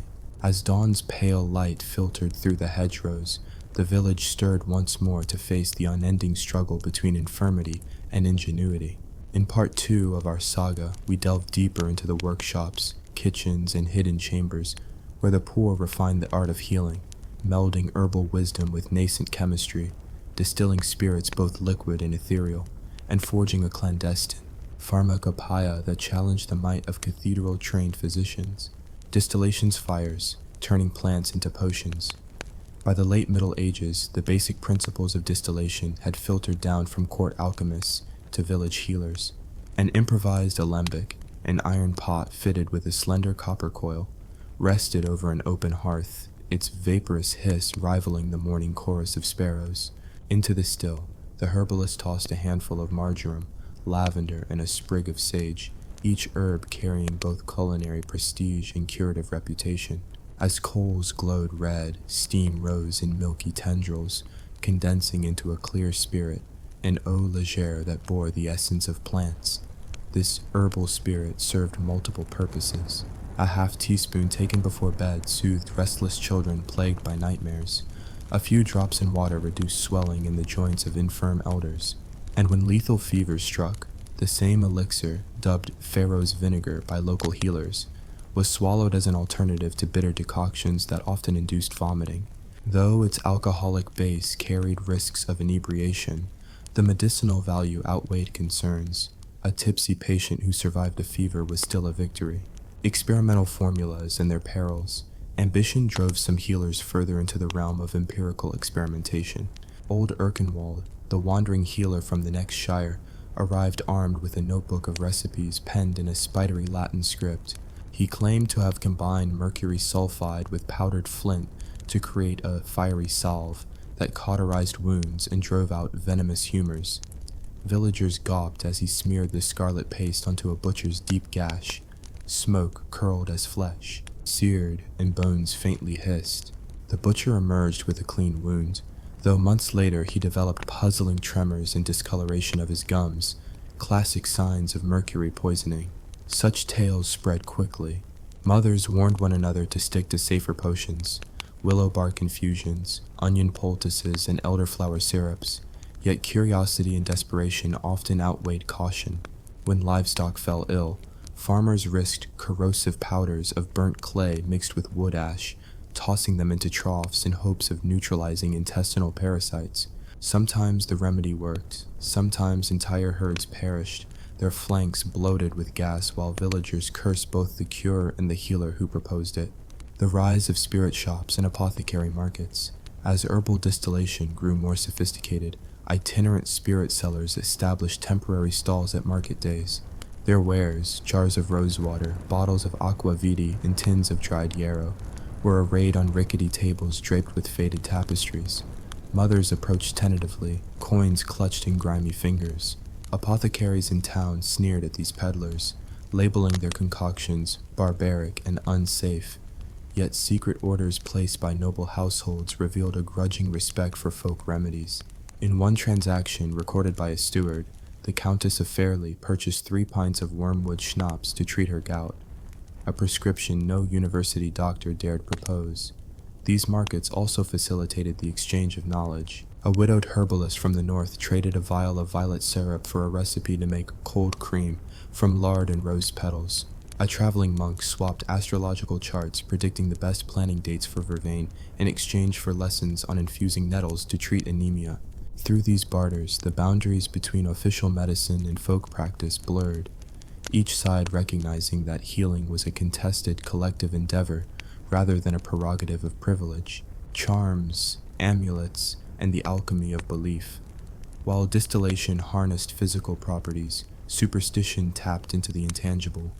The poor adorned their homes and bodies with charms believed to ward off disease. Common amulets included the tin soldier, a small figure cast from melted pewter buttons shaped like a warrior. Hung by the cradle, it symbolized martial protection against evil spirits. The silver shilling, pressed into a wound or carried in the mouth, believed to draw infection away through magnetic silver's purity. The bloodstone, a smooth pebble with natural red flecks, thought to staunch bleeding and balance the humors when carried during childbirth. These objects held little pharmacological value, but the confidence they inspired proved therapeutic. A mother who kissed her child's tin soldier before sleep often appeared more composed, tending to fevers and wounds with steadier hands. In an age when analytical medicine faltered, the mind's peace could tip the scales between recovery and decline. Moonlight medicine, timing tides, and the alchemy of night, lunar phases governed much of folk healing. Waxes and wanes of the moon dictated when to harvest herbs.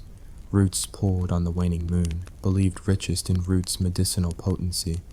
Leaves gathered at the waxing phase to capture burgeoning sap and virtue. At midnight, healers walked moonlit tracks to collect dew-dripped petals, chanting rhymes to sanctify the harvest and ward off thieving spirits. These nocturnal rites served dual purposes. Practically, the cool night prevented herbs from wilting in baskets. Psychologically, the ritual imbued each remedy with solemnity and intent. Though church authorities decried such pagan moon rituals, villagers defended them. Better to gather strength under the moon than risk faint humors in daylight's heat, one elderly woman argued, her voice fierce as embers. Women's circle, the communal apothecary, in each hamlet, a hidden space served as both social hub and apothecary workshop. After chores, women gathered in a sharpened circle of stools around a low table. Blankets draped overhead formed a tent to retain warmth and concentrate aromas. Here, they discussed ailments. My eldest coughs black phlegm. The calves suffer from bloating, and traded remedies. A new mother presented a batch of fennel seed brews. Another shared sunflower oil infused with catnip for teething infants. These gatherings also functioned as mutual support groups. A woman whose baby had died from dysentery kept silent vigil over other mothers, offering her sorrow as testament to caution. Do not boil nettles for too long, they lose their strength. Collective oversight ensured that no one repeated fatal mistakes in isolation. Over time, the women's circle became the village's true heart of healing. Equal parts laboratory, library, and confessional. Crisis and opportunity. Epidemics in the spread of folk knowledge. Plagues, whether bubonic, typhoid, or influenza, wrought devastation, but also accelerated innovation. When the Black Death swept through the region, leaving homes abandoned and fields untended, only the stalwart village herbalist remained. Faced with bodies stacked in mass graves, they improvised. Rosemary and lavender wreaths hung at doorways, stuffed into masks to filter the miasmatic air. Vinegar-soaked rags wrapped around nostrils. Fumigations of juniper and pine needles burned in iron bowls. Some herbs offered genuine antiseptic properties. Garlic's allicin staved off infections, and clove oils numbed toothaches and dispelled insects. The experience of mass mortality prompted itinerant healers to record new cures, compiling grim recipes of the dead in notebooks that circulated by word of mouth long before printed herbals reached rural markets. In the crucible of crisis, folk medicine evolved rapidly, each survivor's story adding to a growing corpus of practical knowledge. Confrontations with authority, trials, tactics, and survival. As folk healers' reputations grew, so did the scrutiny of church courts and municipal guilds. Accusations of witchcraft became a grim reality, and several herbalists faced trial for practices of sorcery. Defense strategies varied. Some invoked their status as midwives and healers to emphasize nurturing rather than maleficent power. Others produced character witnesses, farmers and merchants whose lives they had saved. In one notorious case, Juana of Hathersfield argued that her poppet magic was merely an empathetic simulation of patient afflictions designed to diagnose internal maladies. The judge, persuaded by testimonials of cures, acquitted her, though he forbade further use of voodoo-like figures. These encounters forced healers to adapt. Many began to prefix each charm with biblical verses, blending Christian liturgy with older incantations. Handwritten prayer formularies circulated, listing psalms to recite alongside poultices. In effect, folk medicine transformed from an outlaw art into a semi-licensed practice, tolerated so long as it masqueraded within the church's embrace. The alchemy of everyday life, food, drink, and domestic remedies. Beyond grand potions and talismans, survival depended on everyday alchemy in the home. Kitchen hearths became laboratories. Heated stones nestled in bread ovens doubled as hot water bottles to soothe rheumatic joints at night. Grains were sprouted to increase their vitamin content. Sourdough leavens fermented overnight, pre-digesting starches and making bread more nutritious. Sauerkraut, fermented cabbage, provided vitamin C to stave off scurvy in winter. Even brewing was medicinal. Small batch beers, thinner and less potent than noble ales, served as drinks for children too weak for water. Bitter hops offered antimicrobial benefits, and the fermentation process killed many pathogens. Mothers often replaced part of the mash water with carefully collected well water, boiling it to remove turbid particles. These children's beers mitigated diarrheal diseases that otherwise ravaged the young. Herbal confections, candied violets, rose petal pastilles masked the bitterness of many remedies and made them more palatable. A mother might hollow out a chunk of honeycomb, fill it with powdered marshmallow root, and claim it was sweet medicine, fit for a princess. Such ingenuity ensured that even the most stubborn child would ingest a course of treatment. End of Part 2. Toward a new convergence. By late summer's end, the poor had amassed a formidable arsenal. Distillates capturing plant essences, talismans blending faith and fear, and a wealth of domestic remedies refined by collective wisdom. Yet these practices still operated on society's margins, labeled superstition by elites who wielded both ink and sword. In Part 3, we will follow how emerging printed herbals, the passions of Renaissance alchemists, and the cross-pollination of Eastern and Western botanical knowledge began to transform folk healing, blurring the lines between peasant superstition and the foundations of modern medicine. Until then, remember the hiss of the alembic, the whispered psalm over the bleeding wound, and the intoxicating aroma of a freshly distilled herbal spirit, echoes of an age when survival was both science and magic. As the wheels of time ground toward the Renaissance, the humble craft of folk healing, once confined to mist-shrouded hedgerows and communal kitchens, found itself buffeted by winds of change. In Part 3 of our saga, we watch as printed herbals, courtly curiosity, and exotic imports from the Ottoman and New World transform rustic superstition into fledgling science. The poor, those original alchemists of necessity, stand at a crossroads where ancestral lore collides with emerging scholarship, and where the line between witchcraft and medicine begins to blur. First, the printed herbals, from manuscript margins to public markets. Before Johannes Gutenberg's press reduced precious vellum to affordable pamphlets, village healers relied solely on oral tradition and tattered scraps of manuscript scavenged from abandoned monasteries. Then, in the mid-15th century, large herbals began rolling off presses in Strasbourg, Venice, and Lyon. Illustrated volumes depicting life-sized plants, nettles, mandrake, foxglove, spread through Europe like wildfire. For the first time, a peasant or an enterprising innkeeper's daughter could peer at woodcut engravings and compare them to plants in the field. These volumes arrived on the backs of merchants, their covers bound in wood, leather, or the discarded vellum of aristocratic legal documents. Healers pored over pages by candlelight, tracing the heart-shaped silhouette of Virginia leaves, or the uncanny humanoid form of mandrake roots, whose screams legend claimed could kill a man. Locked behind church doors and university gates no longer, the printed herbal democratized botanical knowledge. A widow in rural Lincolnshire wrote notes in the margins. Add half pint of mead to ease bitterness, while a smith's apprentice in Basel underlined instructions for tincturing rosemary to sharpen memory. Power, once reserved for scribes and physicians, now seeped into common hands. 2. Courtly curiosity and the patronage of alchemy. As folk remedies gained visibility, curious lords and ladies invited local healers to court. It began with baronial hunts interrupted by a hunter's gout flare or a noblewoman's unrelenting cough. Traditional gout balms, dandelion root, parsley seed, proved ineffective against refined diets, so courtiers looked outward, drafting itinerant herbalists and wandering alchemists to experiment in their manor house laboratories.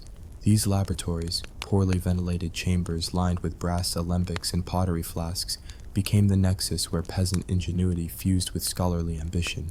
Local healers taught court physicians how to macerate dried petals in rose oil, while the Renaissance doctors introduced them to chemical reagents like alum and corrosive sublimate, mercuric chloride.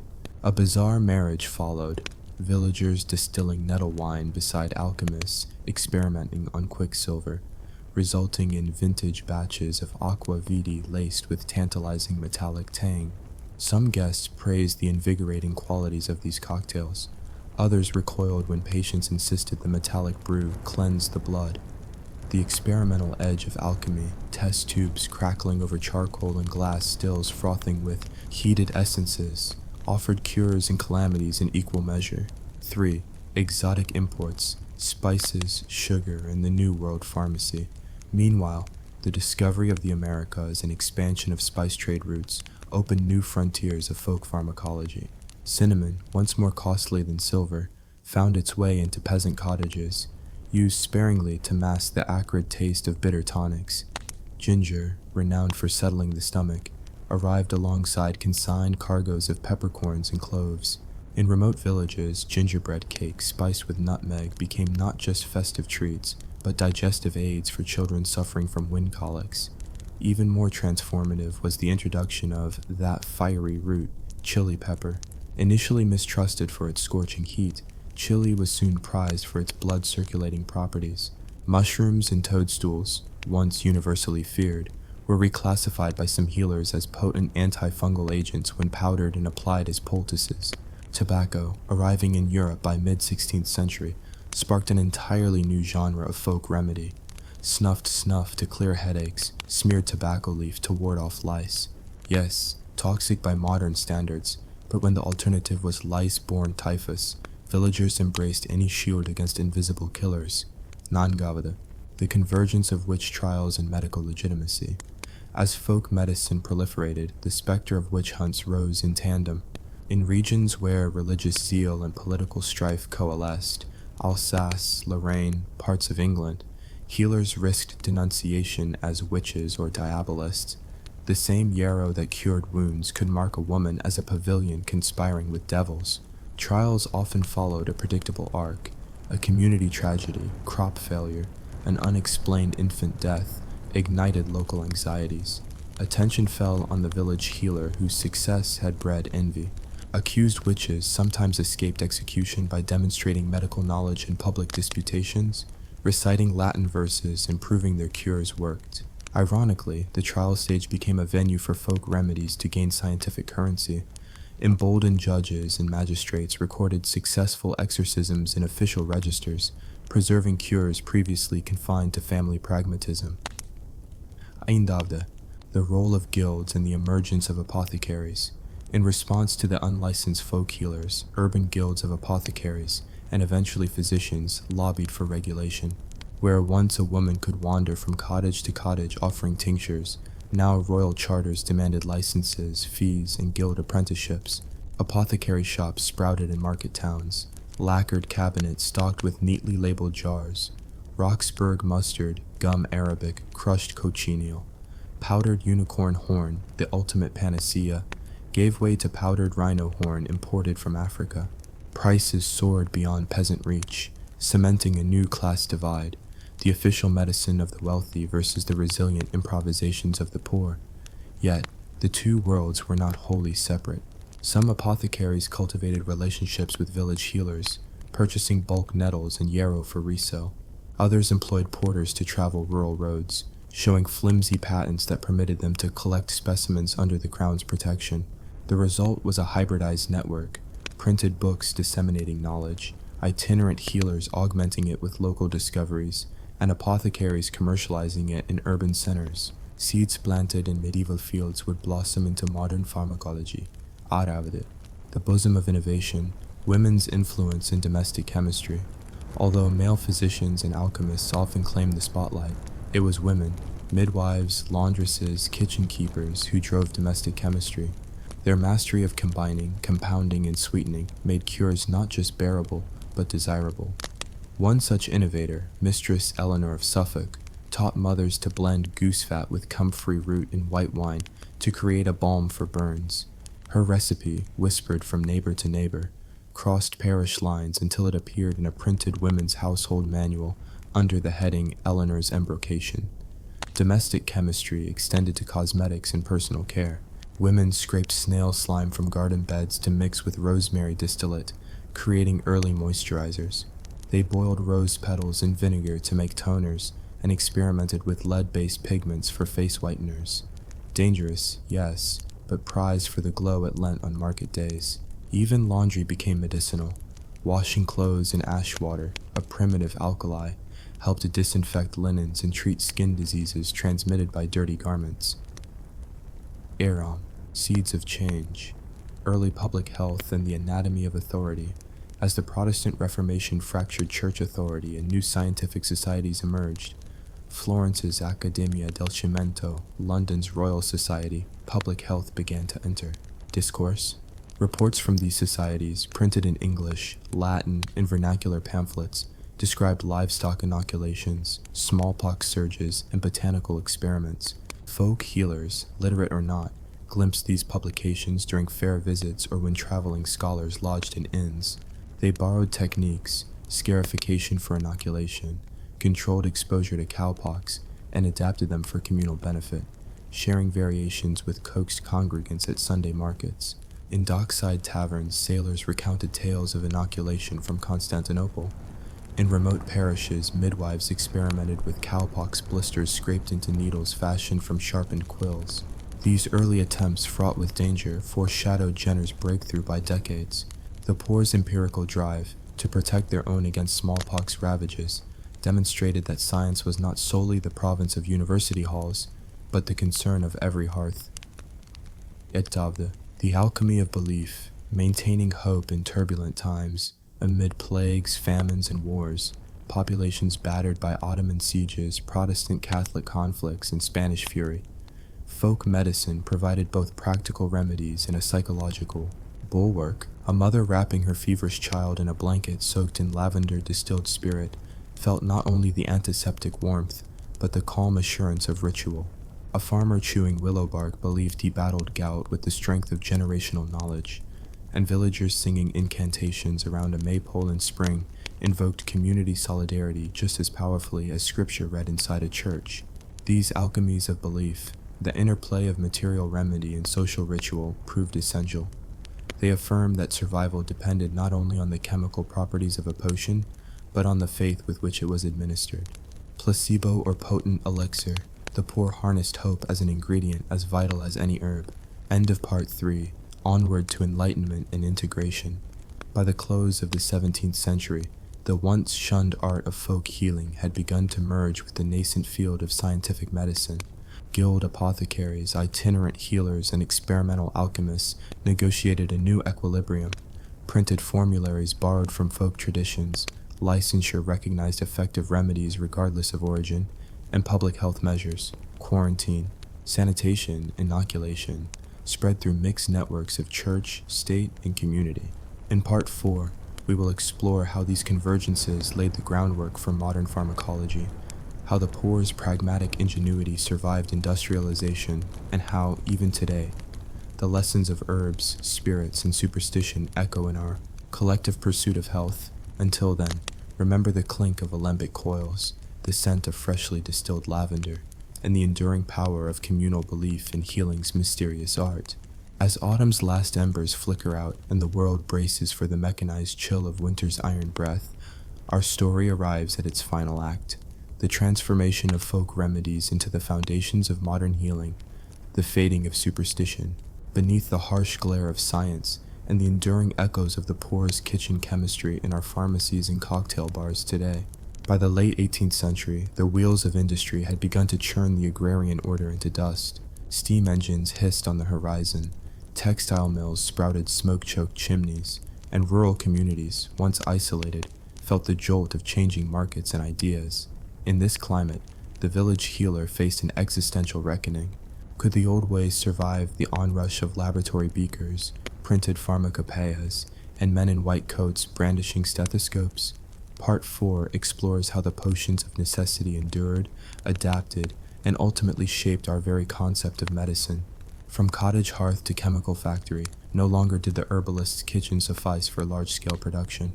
Entrepreneurs seized on the public's hunger for cures, opening apothecary shops that resembled modern pharmacies. Rows of labeled glass bottles, mortar and pestle stations, and ledger-bound records of every sale. Yet behind each elaborate facade lurked recipes honed in ditches, hedgerows, and family lore. Plantations of foxglove, once foraged at dawn by barefoot children, were now cultivated on a grand scale to supply digitoxin for heart patients. The feverfew bush, once plucked in handfuls to quell migraines, found its active compounds isolated by chemists and sold as aspirin's spiritual precursor. In Glasgow and Paris, textile dyes gave way to organic chemistry labs. Students of Lavoisier and Liebig distilled oils from juniper, eucalyptus, and cedar, experimenting with their antiseptic qualities. When pasteurization revolutionized food safety, it was clear the same principle, heat to kill microbes, applied in stills and steam kettles to sterilize medical tools. The sterile catgut suture, imported from surgical theaters, replaced the tangle of thorn fiber stitches used by medieval barbers. Yet fiber companies repurposed nettle stalks for fine ropes and paper pulp, a hidden nod to the humble plant's historic role in binding poultices. The apothecary's secret ledger in the rise of standardization. As apothecaries migrated from guild halls to storefronts, the need for consistency grew urgent. Who could trust a wife's own mixture sold under a faded sign? The solution lay in the pharmacopoeia, government-issued compendiums codifying exact proportions, methods, and sources. First, the London Pharmacopoeia, 1618, then editions in Edinburgh, Vienna, and beyond, each standardized dozens of botanical and mineral medicines. Where the poor once measured powders by a pinch or a handful, licensed chemists now weighed ingredients on brass scales to the fraction of a grain. This shift had profound implications. Folk healers who continued to sell unregulated bitters and balms risked fines, or worse, imprisonment for practicing physic without license. Yet many apothecaries discreetly maintained links with retired midwives and herbalists, buying secret family, recipes that promised cures beyond the pharmacopoeia's rigid listings. In back rooms, indentured apprentices ground yellow dock root and simmered family tinctures alongside official remedies, preserving a fractal memory of the old world. The medical journals and the demon of placebo parallel to standardization emerged the scientific journal. In the newly founded Philosophical Transactions of the Royal Society, physicians reported controlled experiments, gin distilled nitrous oxide as an anesthetic, calomel purgatives for syphilis, iron tonics for anemia. They debated vigorously, did willow bark salicylates actually reduce fever, or did a patient's belief carry half the cure? Thus was born the ghost of the placebo effect, a phenomenon villagers had exploited instinctively when mothers kissed wounds before applying salves. In mid-19th century Vienna, Dr. Joseph Hintermeyer conducted one of the first placebo-controlled studies. He administered inert sugar pills to one group and digitalis extract to another, recording heart rate changes over weeks. Newspapers marveled at the sugar cure, while herbalists in the surrounding countryside insisted that the plant spirit, not the chemistry, had been the true healer all along. They continued teaching apprentices to recite short rhymes over mortar and pestle, certain that ritual words set the medicine apart from mere poison. Inoculation to vaccination, the child of folklore and science. The inoculation techniques teased out by Ottoman practitioners in the early 1700s matured into Edward Jenner's revolutionary smallpox vaccine in 1796. Jenner, a country doctor with ears attuned to rural stories of cowpox immunity, learned of local milkmaids who claimed to be safe from smallpox after contracting the grease. He tested the theory, showing that deliberate exposure conferred protection, yet he never denied his debt to folklore. His personal notebooks reference the milkmaid's tale more than once. The vaccine's rollout encountered suspicion reminiscent of witchcraft fears. Parents whispered that injecting animal pus was a devil's trick. Anti-vaccination pamphlets painted Jenner as a sorcerer. In response, the government dispatched trained nurses, sometimes former midwives, to villages, coupling vaccination with festive processions and kettle drumming to reassure crowds. Children lined up with eager excitement once the first few doses proved safe, tucking vaccinators' commemorative cards into family Bibles. The rite of inoculation, once a clandestine hedge witch's practice, became a civic ceremony, an emblem of how superstition and science could entwine to save lives. The industrial loom and the poisonous byproducts industrialization also brought its darker side. Factories belched arsenic-laden smoke, textile workers' lungs blackened with bovine bone dust. Miners inhaled sulfur dioxide as they drilled for coal. Paradoxically, these toxic legacies fed the burgeoning pharmaceutical industry. Arsenic compounds, once ingredients in malicious potions and quack remedies, were repurposed by Paul Ehrlich into the first chemotherapeutic agents, magic bullets against syphilis. Miners who loaded wagons of soot into enamel-lined vats unwittingly supplied activated charcoal, later used in modern hospitals to treat overdoses. The poor's centuries-old dance with toxins, mustard plasters that blistered and mercury ointments that tremored limbs, found new meaning in controlled dosages. Laboratory titrators calibrated doses so precisely that the margin between remedy and poison narrowed to a single microgram. The pharmacy's shelves, once heaped with dust-caked jars of ambiguous origin, now displayed standardized vials, each bearing a printed label and a carved glass stopper. Yet a proud few, including rural general practitioners, continued to stock small batches of elderberry syrup and hypericum oil for patients who preferred a taste of home over distilled ephemera. The transition of trust from healer to clinician. As medical education formalized in universities, the clinician replaced the herbalist in public esteem. MD, after a name-inspired confidence. The absence of Latin credentials signaled second-rate care, but trust, once earned at a mother's knee, didn't vanish overnight. Rural communities greeted visiting physicians with guarded hospitality, offering homemade cakes in exchange for open ears to their folk stories.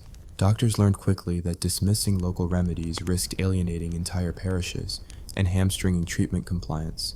Thus, a new model arose: integration. By the mid-19th century, leading medical schools taught materia medica that included both foxglove and digitalis, strophanthus and strophantus. Lecturers cited Dioscorides alongside Rudolphi.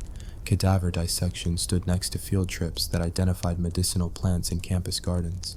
Student healers carried pocket herbals and microscopes, learning that a plant's cellular structure, revealed under lens, explained its traditional use. The same hands that administered opiates in surgical wards also penned notes on pennyroyal's abortifacient properties, enduring echoes, home remedies in the modern age. Today, we recognize the poor's legacy whenever we pop an aspirin for headache or sip chamomile tea to unwind. Over-the-counter herbal supplements owe their existence to those clandestine gatherings of women under blanket tents. Aromatherapy oils, massage balms, and tinctures marketed as ancient healing secrets trace direct lineages to the village pharmacy of old, just now repackaged in sleek amber bottles and sold online. Even superstition survives in consumer culture. Crystal shops peddle amethyst for stress relief, cleansing smudges of sage promise to banish digital malaise. Wellness influencers chant mantras over yoga mats, rituals not so different from the moonlit dew collecting of our ancestors. The placebo effect, once a silent partner of every herbalist, now rates glossy double-blind studies confirming its power. Ironically, mood-boosting essential oils cost far more per drop than the same oils distilled by peddlers on muddy roads centuries ago. proof that the mystique of healing remains a marketable commodity. A final diagnosis, resilience as the ultimate remedy. Through famine, plague, war, and the grinding gears of progress, the poor relied on ingenuity born of desperation. They distilled hope in copper coils, bound charm-laden sachets to cradles, and whispered psalms over blistered skin. Their legacy is not merely the compounds we isolate in lab flasks, but the spirit of experimentation, community solidarity, and creative resilience that transforms superstition into science. As you sip your next cup of nettle tea or apply lavender lotion to your temples, remember the muddy hands that first plucked those leaves, the candles that flickered in thatched kitchens, and the stubborn belief that poetry and chemistry could heal the same wound. In that convergence of herbs, spirits, and superstition, humanity found its first lessons in medicine, lessons that endure in every precise dose dispensed by white-coated pharmacists today. And so concludes our epic chronicle, 4 parts, 8,000 words, and countless invisible lives woven into the tapestry of survival.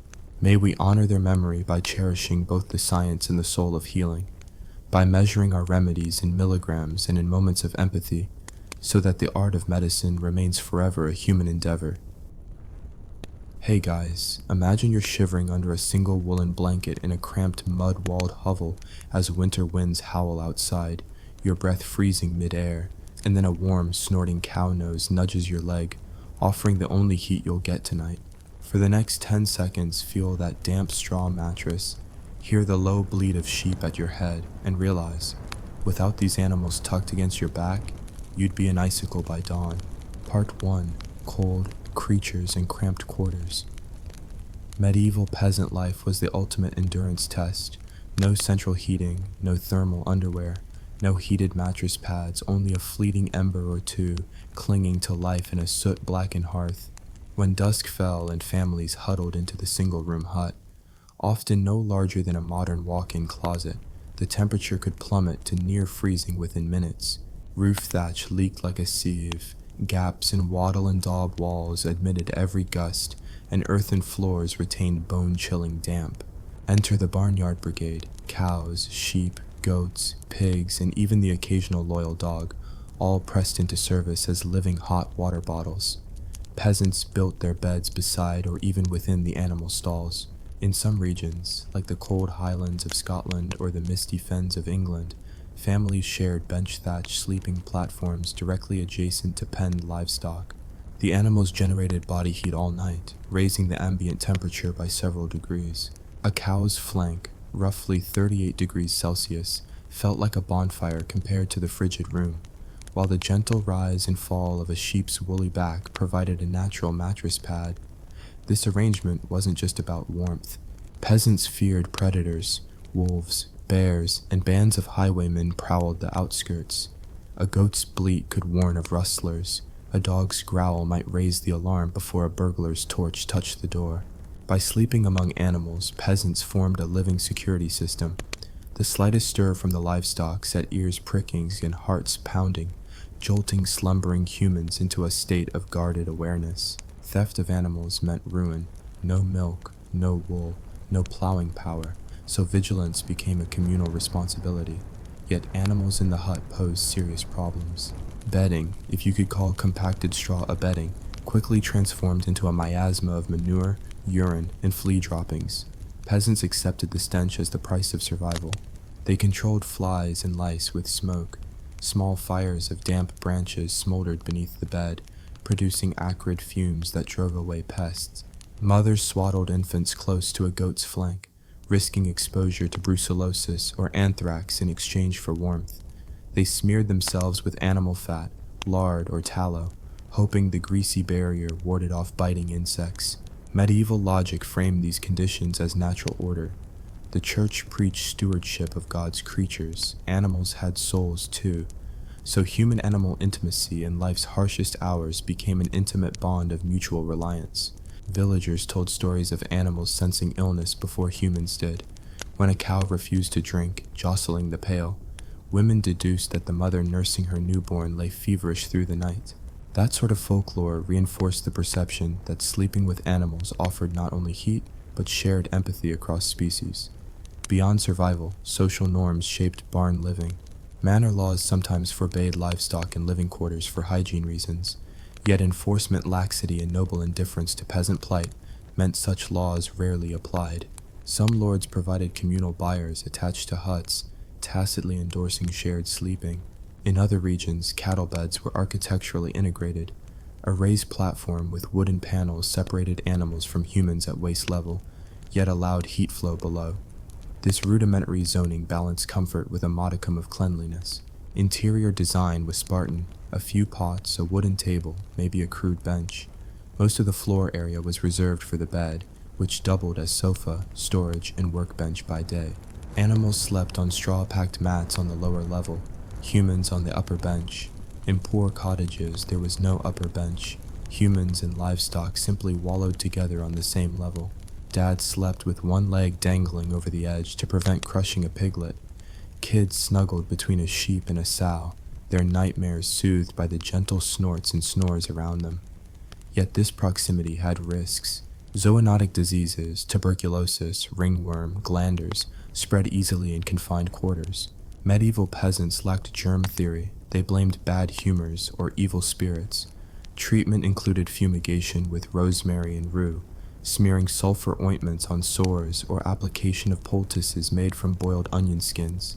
These interventions had mixed results, but even a failed cure taught grim lessons about animals' hidden perils. Mothers sometimes lost children to infections traced back to barn pests. Still, the heat and safety trade-off always won over abstract disease fears. Animal-centric sleeping arrangements also influenced family dynamics. Newlyweds allocated their share of the hut by bargaining for sleeping positions. Closest to animals meant easiest access to warmth, but also greatest exposure to muck and predation by fleas. Newlyweds near the hearth side stayed warmer, but had to fend off the smoke. Extended families sometimes rotated sleeping spots through the night, a tacit acknowledgement of hierarchy. The oldest or most respected took the prime cow spot, while younger siblings endured the coldest corner. Superstitions imbued these practices with ritual meaning. Some communities believed that the first animal to enter the sleeping hut determined the family's fortunes. A white sheep brought prosperity, a black pig heralded disease, a hare, rarely penned, represented wanderlust and untimely death. Farmers kept small charms: a horseshoe nailed above the stall door, a sheep's vertebra hung from the rafter to channel protective forces. These charms didn't improve hygiene, but they offered psychological comfort. When spring arrived, the communal barn hut arrangement dissolved. Animals moved to pasture. Huts reeked of leftovers, stray tufts of wool, animal droppings baked into the floor, larvae of beetles and fleas scuttling in daylight. Peasants performed a smoke-cleansing ceremony. Piles of dried juniper burned at the entrance, while family members waved rush mats in every corner. They scrubbed cooking pots in river water to remove greases. Only then did they open windows, remove bedding, and reclaim the living space for human-only activities. In winter's grip, peasants endured noise. Snorts, bellows, clucks, and bleats echoed in the hut's close confines. Sleep was punctuated by sudden hoof stumbles or sneezes from the goat, an involuntary wake-up call to tend to an animal in distress.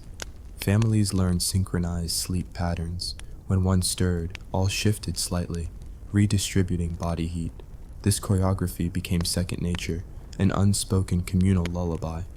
In communities across Europe, from Iberian highlands to Scandinavian fjords, the practice of shared sleeping shaped social rhythms. Annual festivals often occurred in late autumn, after livestock were penned indoors, honoring the coexistence of man and beast. Villagers danced around the byre, carrying torches to guide animal spirits, offering barley and grain. These rites underscored the belief that animals were part of the household, not outside visitors, but essential kin whose nighttime warmth kept families alive. Thus, medieval peasants slept with their animals not out of sentimental whimsy, but out of dire necessity. Heat, protection, convenience, and superstition wove together into a nightly ritual that blurred species boundaries. In the biting cold, with death a constant shadow, sharing a bed with a cow or sheep was a rational survival strategy, a living testament to the creativity and resilience of those who endured history's harshest chapters together with their barnyard. Friends, Stay tuned for part 2, where we'll explore the health hazards, social ramifications, and architectural innovations that evolved from this intimate coexistence, and meet peasants who swore their goats saved their lives more than any knight in shining armor. As dawn's gray light seeped through the mud-plastered walls, the reality of sharing a sleeping space with one's livestock revealed itself anew, and not always in ways peasants had anticipated. In part 2, we examine the hidden health hazards, the unexpected social dramas, and even the modest architectural innovations born from centuries of barn hut intimacy. Disease's secret passage, close quarters with animals offered warmth, but also served as a petri dish for zoonotic pathogens. Dermatophytosis, ringworm, thrived on the damp skin of sheep and goats, leaping to human hosts in a rash of scaly circular lesions. Mothers treated infected children with poultices of vinegar and charcoal, rubbing the paste until skin wept, hoping to starve the fungus of moisture. Success rates varied. Some children recovered with nothing more than a faded scar. Others endured months of itching until summer's sun baked the contagion from their skin. Tuberculosis lurked in bovine milk and aerosolized droplets. Cows with chronic coughs, often blamed on bad stable spirits, shed mycobacteria as they lowed for feed. Children drinking unboiled milk, swaddled against a cow's warm flank, inhaled germs on damp breath. Peasants labeled the resulting consumption a wasting disease sent by sorrowful ancestors. They brewed teas of mullein and horehound to soothe the lungs, rubbed ointments of crushed garlic on the chest, and rang church bells at dawn to chase away the ghost of death. None of these measures stopped the relentless weight loss and night sweats that defined the malady. Scabies and lice multiplied under straw and wool. Fleas leapt between animal hides and human tunics like Olympic athletes, provoking furious scratching. Villagers constructed pest tunnels, narrow gutters filled with ash and charcoal beneath the sleeping platforms. Each morning, they swept the tunnels clean, hoping the fine grit would trap or repel the worst of the insects. On market days, they bought scraps of tanned leather, tanner's waste, to fashion wrist straps and anklets believed to prevent fleas from jumping higher than their leather barrier. The effectiveness was dubious, but the rituals reinforced community bonds.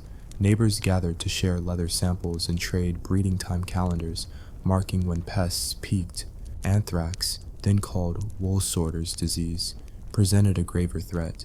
Sheep and cattle could harbor Bacillus anthracis spores in their wool without visible signs of sickness.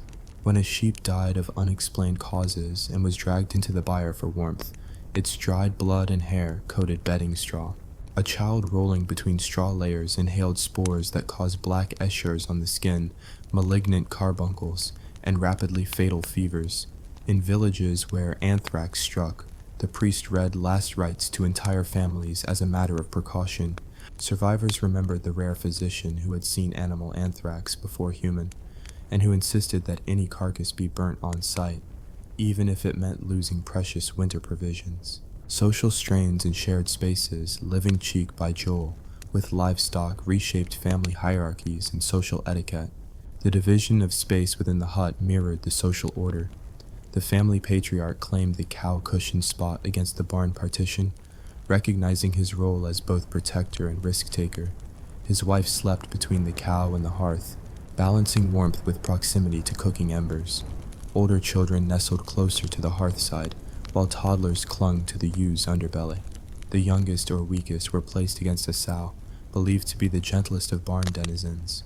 A single misstep, an infant rolling off a slippery bench into pig muck, could initiate a violent row over blame and future sleeping assignments. Courting rituals adapted to these conditions. A prospective groom invited to spend a night in the future bride's hovel faced a test of endurance. Could he ignore the rank odors, the lowing beast, the incessant kicks of crowded livestock? Endurance equaled devotion. A groom who emerged in the morning without complaint won admiration and often immediate acceptance. Highlanders in Scotland told of tests in which the suitor had to herd young calves through the sleeping hut at midnight, sotto voce guiding them to their stalls without waking any neighbors, an exercise in stealth and bravery that doubled as a marriage trial. Village gatherings, baptisms, weddings, wakes, often took place in or near byres. Birthing midwives preferred delivering children next to warm-chested animals. believing newborns thrive near maternal bovine heat. Wedding couples shared an inaugural bed with a goat, the goat's fertility mythically blessing the union. At funerals, mourners left barley and oats under the buyer's door for the departed's animal doubles, magistrates later interpreting these offerings as pagan relics. Architectural ingenuity, buyers and beyond. To manage the chaos of cohabitation, medieval communities devised simple yet ingenious barn hut hybrid structures.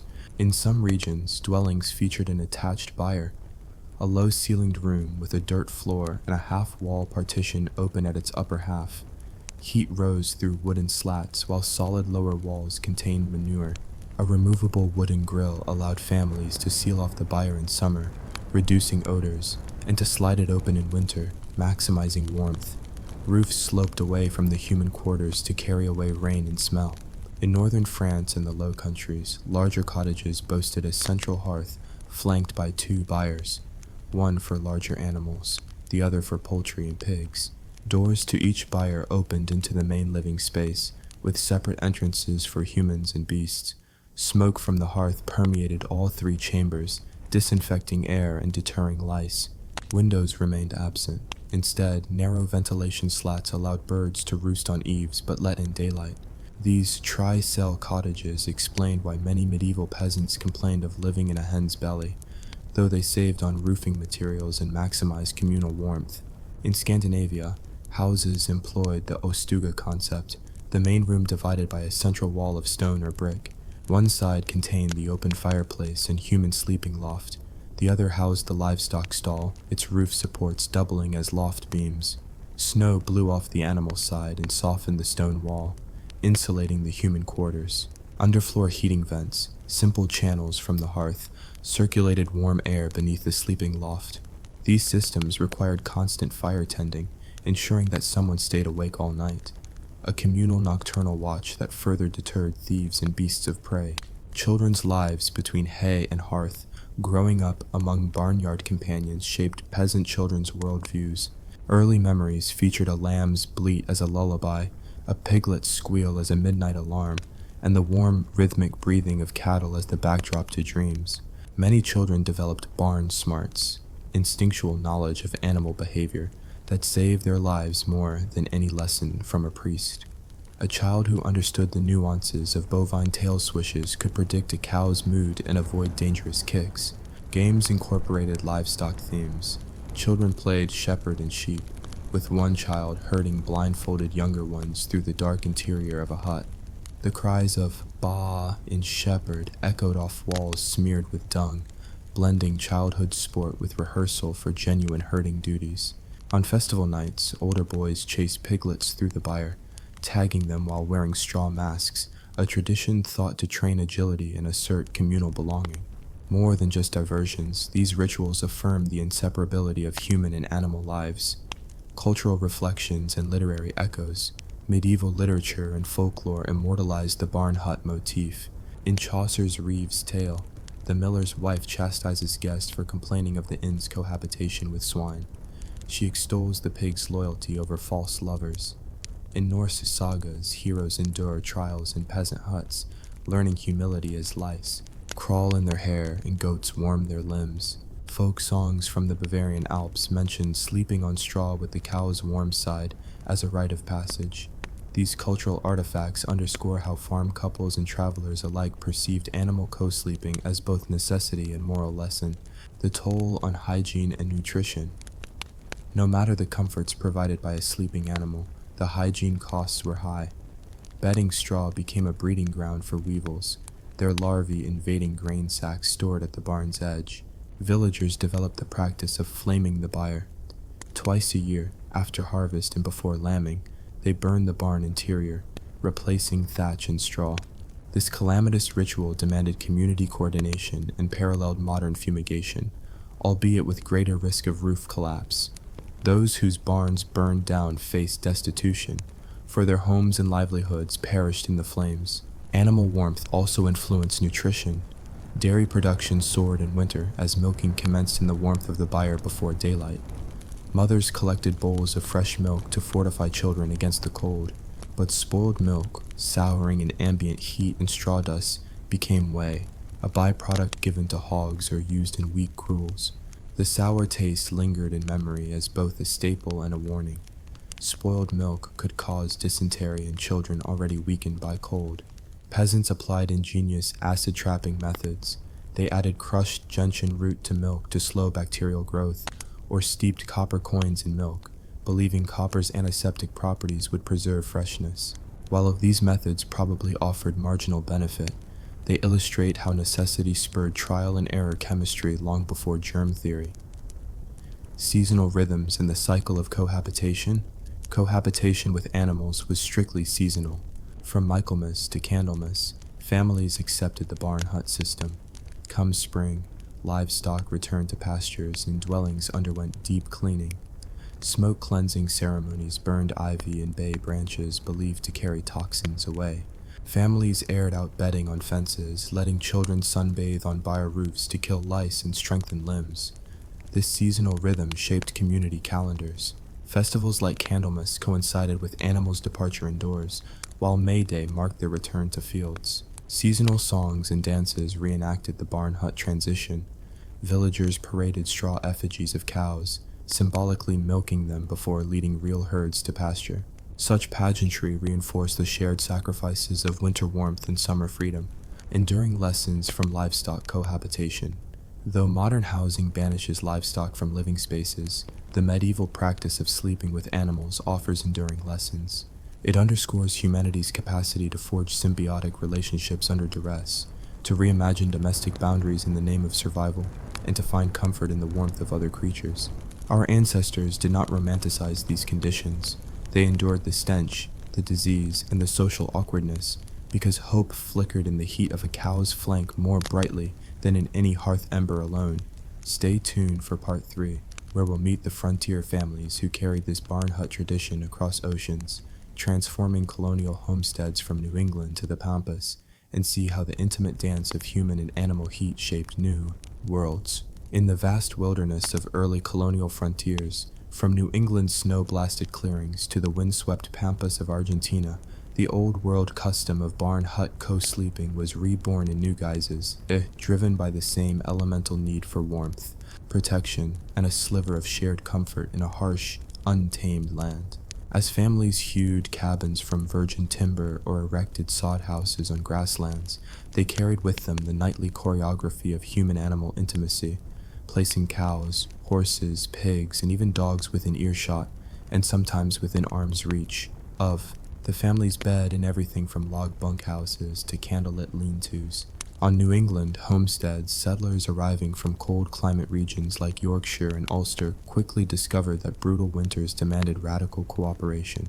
Crude straw houses sprang up as temporary dwellings alongside in more permanent cabins. These early structures often consisted of a single room with a lofted sleeping platform for humans and a lower area divided by rough-hewn timbers for livestock. Settlers packed that loft with stray straw, blankets scavenged from shipwrecks, and the ever-present cow or goat. Entire families climbed into the loft at dusk, the pregnant sow below snuffling for leftover meal, and the family's terrier curled between calves near the hearth's glowing embers. As storm winds rattled shutters, the collective body heat of beast and human kept frost at bay, and the low hum of barnyard breathing became a lullaby against the howling wind. In the backwoods of Pennsylvania, Moravian missionaries documented the practice with a mixture of awe and revulsion. They wrote that families slept in the same chamber as their pigs, believing that the lean-fleshed swine warmed the room more efficiently than any hearth. They noted, however, that children born and raised in such conditions displayed uncanny resilience. They were quick to sense predators in the night, and older boys developed forest-sharp senses honed by years of distinguishing goat calls from wolf howls. Yet these missionaries also recorded recurring outbreaks of swine-associated illnesses, tuberculosis among cows, nasal bot infestations in hogs, and persistent ringworm, and the palliative measures settlers adopted, daily fumigations of sulfur under the loft, smoke cleansings after outbreaks, and rotating sleeping spots so that no single family member remained too close to diseased stock for more than a fortnight. As frontier families moved southward into Appalachia, log cabins evolved into two-story structures, with animal stalls on the ground floor and human quarters above. Here, too, the old practice endured. The dog kennel corner near the loft stairs was prized for its consistent canine warmth and protective growl, while the center of the loft sucked heat upward from stables below. Hunters returning late from the mountain woods whispered of instances when their forebears sprang from sleep at the soft padding of a mare's hoof on plank floor, a warning of a rattlesnake slithering into the cabin. The animals, in turn, benefited from human company. Goats escaped barn raids by foxes, and chickens roosted safely on rafters above the family's quilted beds. On the vast cattle ranchos of colonial Mexico and the Argentine pampas, European and mestizo rancheros adapted the practice to open-air corrals and rudimentary jacals. Here the stakes were larger, and so were the animals. Drunken vaqueros and Criollo families alike constructed ranch huts with wattle walls and earthen roofs, appended to enclosed corrals. When storms rolled across the grasslands and temperatures plummeted to near freezing at night, circling the hut were cows and horses pressed tight against the walls. Families slept on a raised wooden platform at one end, blankets tucked around their ankles to block drafts. At the other end, restless foals and calves jostled the walls. If an animal stamped in distress, perhaps sensing a mountain lion creeping near, the clamor roused the sleeping familia to arms, ready with lanterns and pitchforks to defend hearth and herd. In Canada's fur trading posts and Métis settlements, the tradition took on Arctic echoes. The Cree and Ojibwe taught French voyageurs the value of keeping sled dogs indoors. In the frigid interior, a sleeping kennel attached to the impromptu tavern cabin became standard. Dogs, trained to pull loads over ice, were tethered to beams above the central hearth.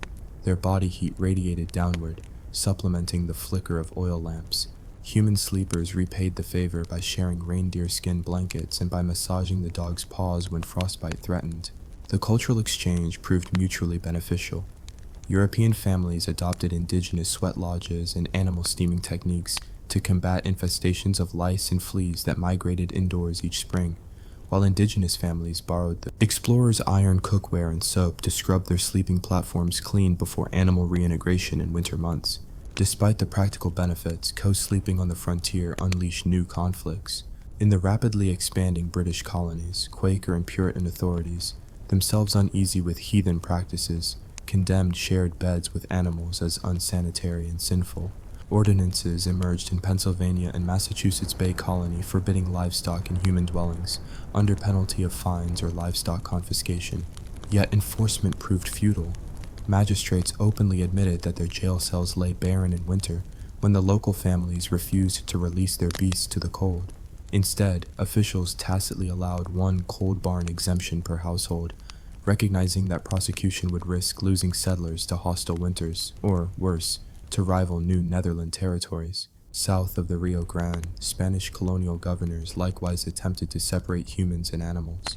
Viceroyalty edicts called for improved ranch design. Byres built 20 feet from living quarters, bridled by palisade fences and equipped with stone chimneys to ventilate smoke and odors.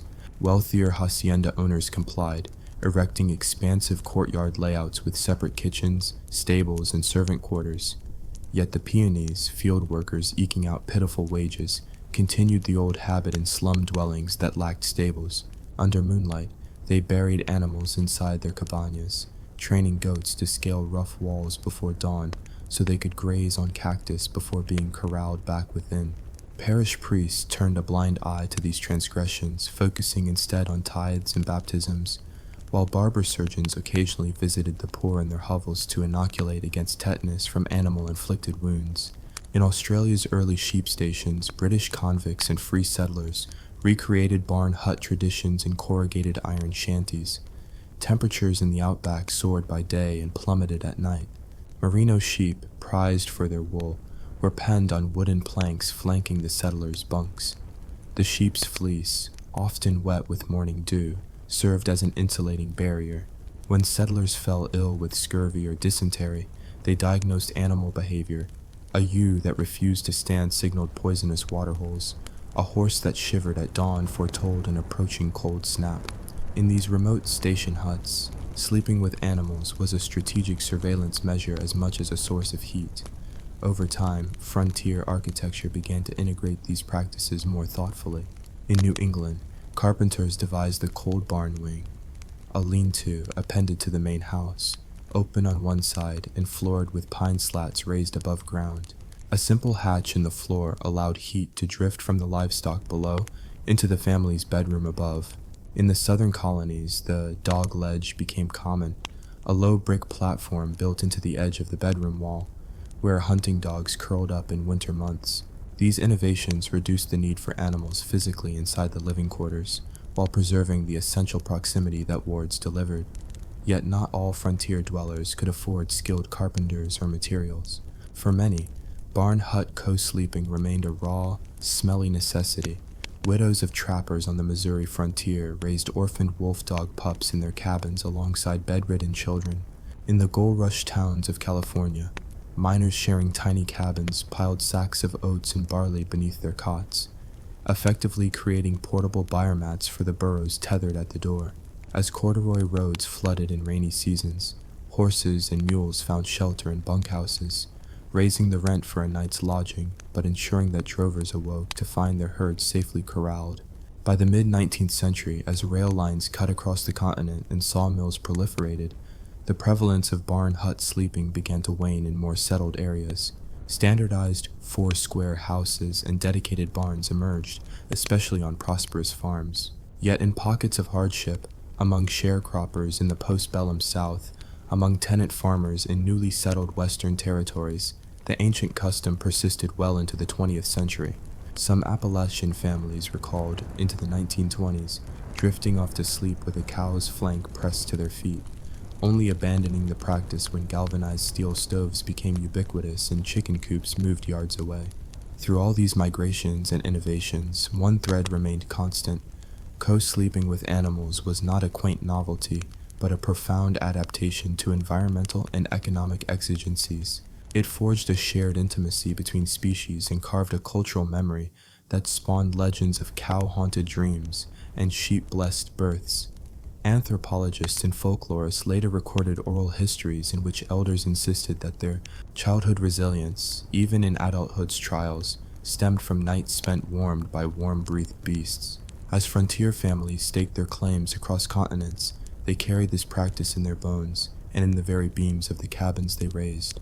In Part 4, we'll trace the eventual decline of barn hut sleeping as indoor heating, public health reforms, and changing social norms rendered it obsolete, and uncover the surprising ways that echoes of human-animal night watch traditions survive in contemporary rural culture. By the early 19th century, the subtle rumble of progress had begun to dissolve the age-old ritual of sharing a bed with livestock.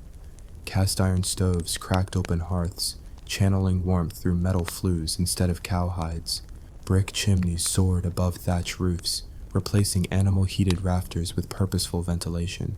You might still find a pig curled in a corner in the poorest hovels, but the once universal barn hut choreography of human-animal co-sleeping was slipping into memory. Industrial stoves arrived first in wealthier cottages, sold at itinerant fairs and peddlers' markets. A single pot-bellied stove, fed on coal or cut wood, could heat an entire one-room home more evenly than a dozen cattle. Housewives, once tethered to smoky fires that smoked out lice as much as they heated the night, now stoked glowing iron, trading furtive sheep snuggles for the steady hiss of hot metal. The shift felt revolutionary. No more muck-soaked blankets pressed to damp beams, no more midnight duets of lowing cattle and human coughs. Stove-heated homes meant that even the poorest could be spared the daily ritual of bedding down the livestock before turning in. Simultaneously, rural building improvements emerged from government edicts aimed at public health. The Poor Law amendments of the 1830s and subsequent public health acts mandated separate byres at least 20 feet from living quarters. Local magistrates inspected cottages, slapping fines on recalcitrant farmers who still penned cows beneath windowsills. Poorhouses, grim institutions as unwelcome as wolves, boasted separate stables, setting an example. Proper separation prevented disease, soothed coughs, and reduced mortality among pauper children. Parishes built communal barns outside the village heart, installing troughs and stone mangers, while human homes gained glazed windows to keep out both wind and stench. By mid-century, the advent of cheap cast-iron heating stoves paired with coal from expanding rail lines, undercut the incentive to keep animals indoors. Even tenant farmers with daily rations of coal could rely on predictable warmth rather than the unreliable yields of beastly body heat. The game changer, however, was the introduction of patented parlor stoves, enclosed iron boxes with ornate legs and decorative flues that brought both prestige and practicality. A parlor warmed by iron castings became a status symbol, a hearth no longer a smoky eyesore but a marvel of Victorian domestic innovation. Once that novelty spread, the logic of rehousing animals outside human quarters became inexorable. Education and social reform also played a part. Village schools, powered by central heating and insulated by double-glazed sash windows, exposed children to the idea that animals belonged outdoors. Schoolmasters, proudly literate, taught lessons on hygiene and animal husbandry, emphasizing the dangers of zoonoses. Pamphlets illustrated proper barn designs and separate sleeping lofts.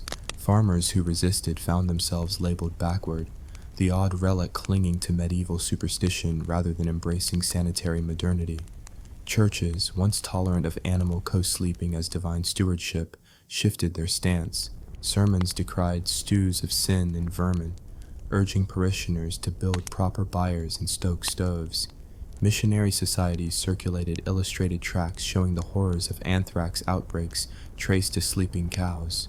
Religious fervor, once a protector of humble folk wisdom, redirected its moral authority towards separating species under God's watchful order. Yet traditions die hard. In remote pockets, on Scotland's Hebridean Isles, in Welsh valleys, and in Irish boglands, families lacked access to stoves or could not afford the new structures. There, co-sleeping lingered well into the 20th century. Elderly crofters recalled sleeping beside sheep until the 1940s, coaxing lambs into smoke-cleansed byres and nursing them warm at night. During lambing season, widowed farm women still welcomed orphan lambs into their beds, pressing small flannel bundles against cold infant cheeks to ward off hypothermia. Social agencies sometimes intervened, replacing animal-heated bedrooms with oil lamps and electric radiators, but the old habit proved almost unbreakable in the face of deep hardship. World wars accelerated change. Requisition of coal and metal forced rural populations to depend on alternative heat sources. Wood-burning stoves, peat fires, even warming socks filled with hot stones. But government programs equipped farmhouses with smokeless coal and galvanized iron stoves, erasing the final practical reasons for animal co-sleeping. After World War II, agricultural modernization grants funded purpose-built barns and mechanized milking parlors. Families that once arranged sleeping shifts around cow positions now slid into foam mattresses with electric underblankets. Despite the practical demise of barn hut co-sleeping, echoes of the tradition reverberate in cultural memory. Farmhand lodgings for seasonal workers often include a stranger's stall adjacent to the bunkhouse, reserving space for a stray sheepdog. In alpine chalets and shepherds' huts, loose boards permit underfloor ventilation, while still allowing animals to press their flanks close against human sleepers. Some modern off-grid homesteads resurrect wood-fired cob ovens and partially enclosed byres, citing sustainability and energy efficiency, albeit invoking memories of medieval warmth rather than necessity. The psychological legacy endures too. Many rural families report that their children, once tucked into cribs beside warm barn cats, sleep more soundly after a pet jumps up on the end of the bed. Felines and dogs now serve as modern stand-ins for the bovine hearth. Claws and fur replace bleats and snorts, but the comfort of shared body heat remains primal. Animal-assisted therapy embraces the same principle. Therapy horses and dogs lie alongside veterans in heated stalls, offering both physical warmth and emotional solace, a conscious echo of medieval pragmatism. Modern agritourism even commodifies the quaint notion. Sleep with sheep, farm stays invite city folk to experience the rustic charm of haylofts and co-sleeping lambs, strictly on sanitized bedding and under veterinarian supervision. Guests don period-inspired woolen tunics, sip mead by wood stove, and marvel at the ingenuity their ancestors displayed, even as they enjoy plush mattresses and electric lighting. In popular culture, the motif of barn co-sleeping surfaces in literature and film as a metaphor for intimate survival. Novels set in Depression-era Appalachia depict families forging human-animal bonds to endure cold. while indie documentaries feature English hill farmers recalling nights spent with calves so that both species might make it through frost. Anthropologists and folklore scholars compile these accounts, preserving the nuanced details: how a child learned to cradle a goat, how fathers negotiated household hierarchy by awarding prime animal heat spots, how communal smoke cleansing rites persisted as winter solstice festivals even after barns moved outdoors. Even today, emergency preparedness manuals draw from peasant experience.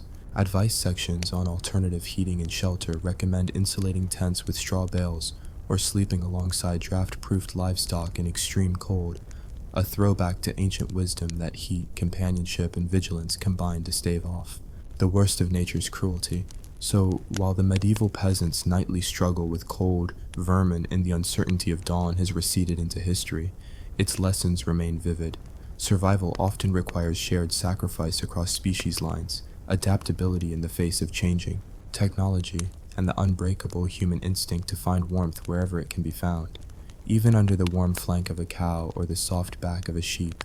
In that co-sleeping compromise between man and beast, medieval peasants carved out warmth and security in a world that offered little else, teaching us that sometimes the most innovative solution to poverty and peril lies in the simplest forms of kinship, even if that kinship involves hay, straw, and the lowing breath of a barnyard companion.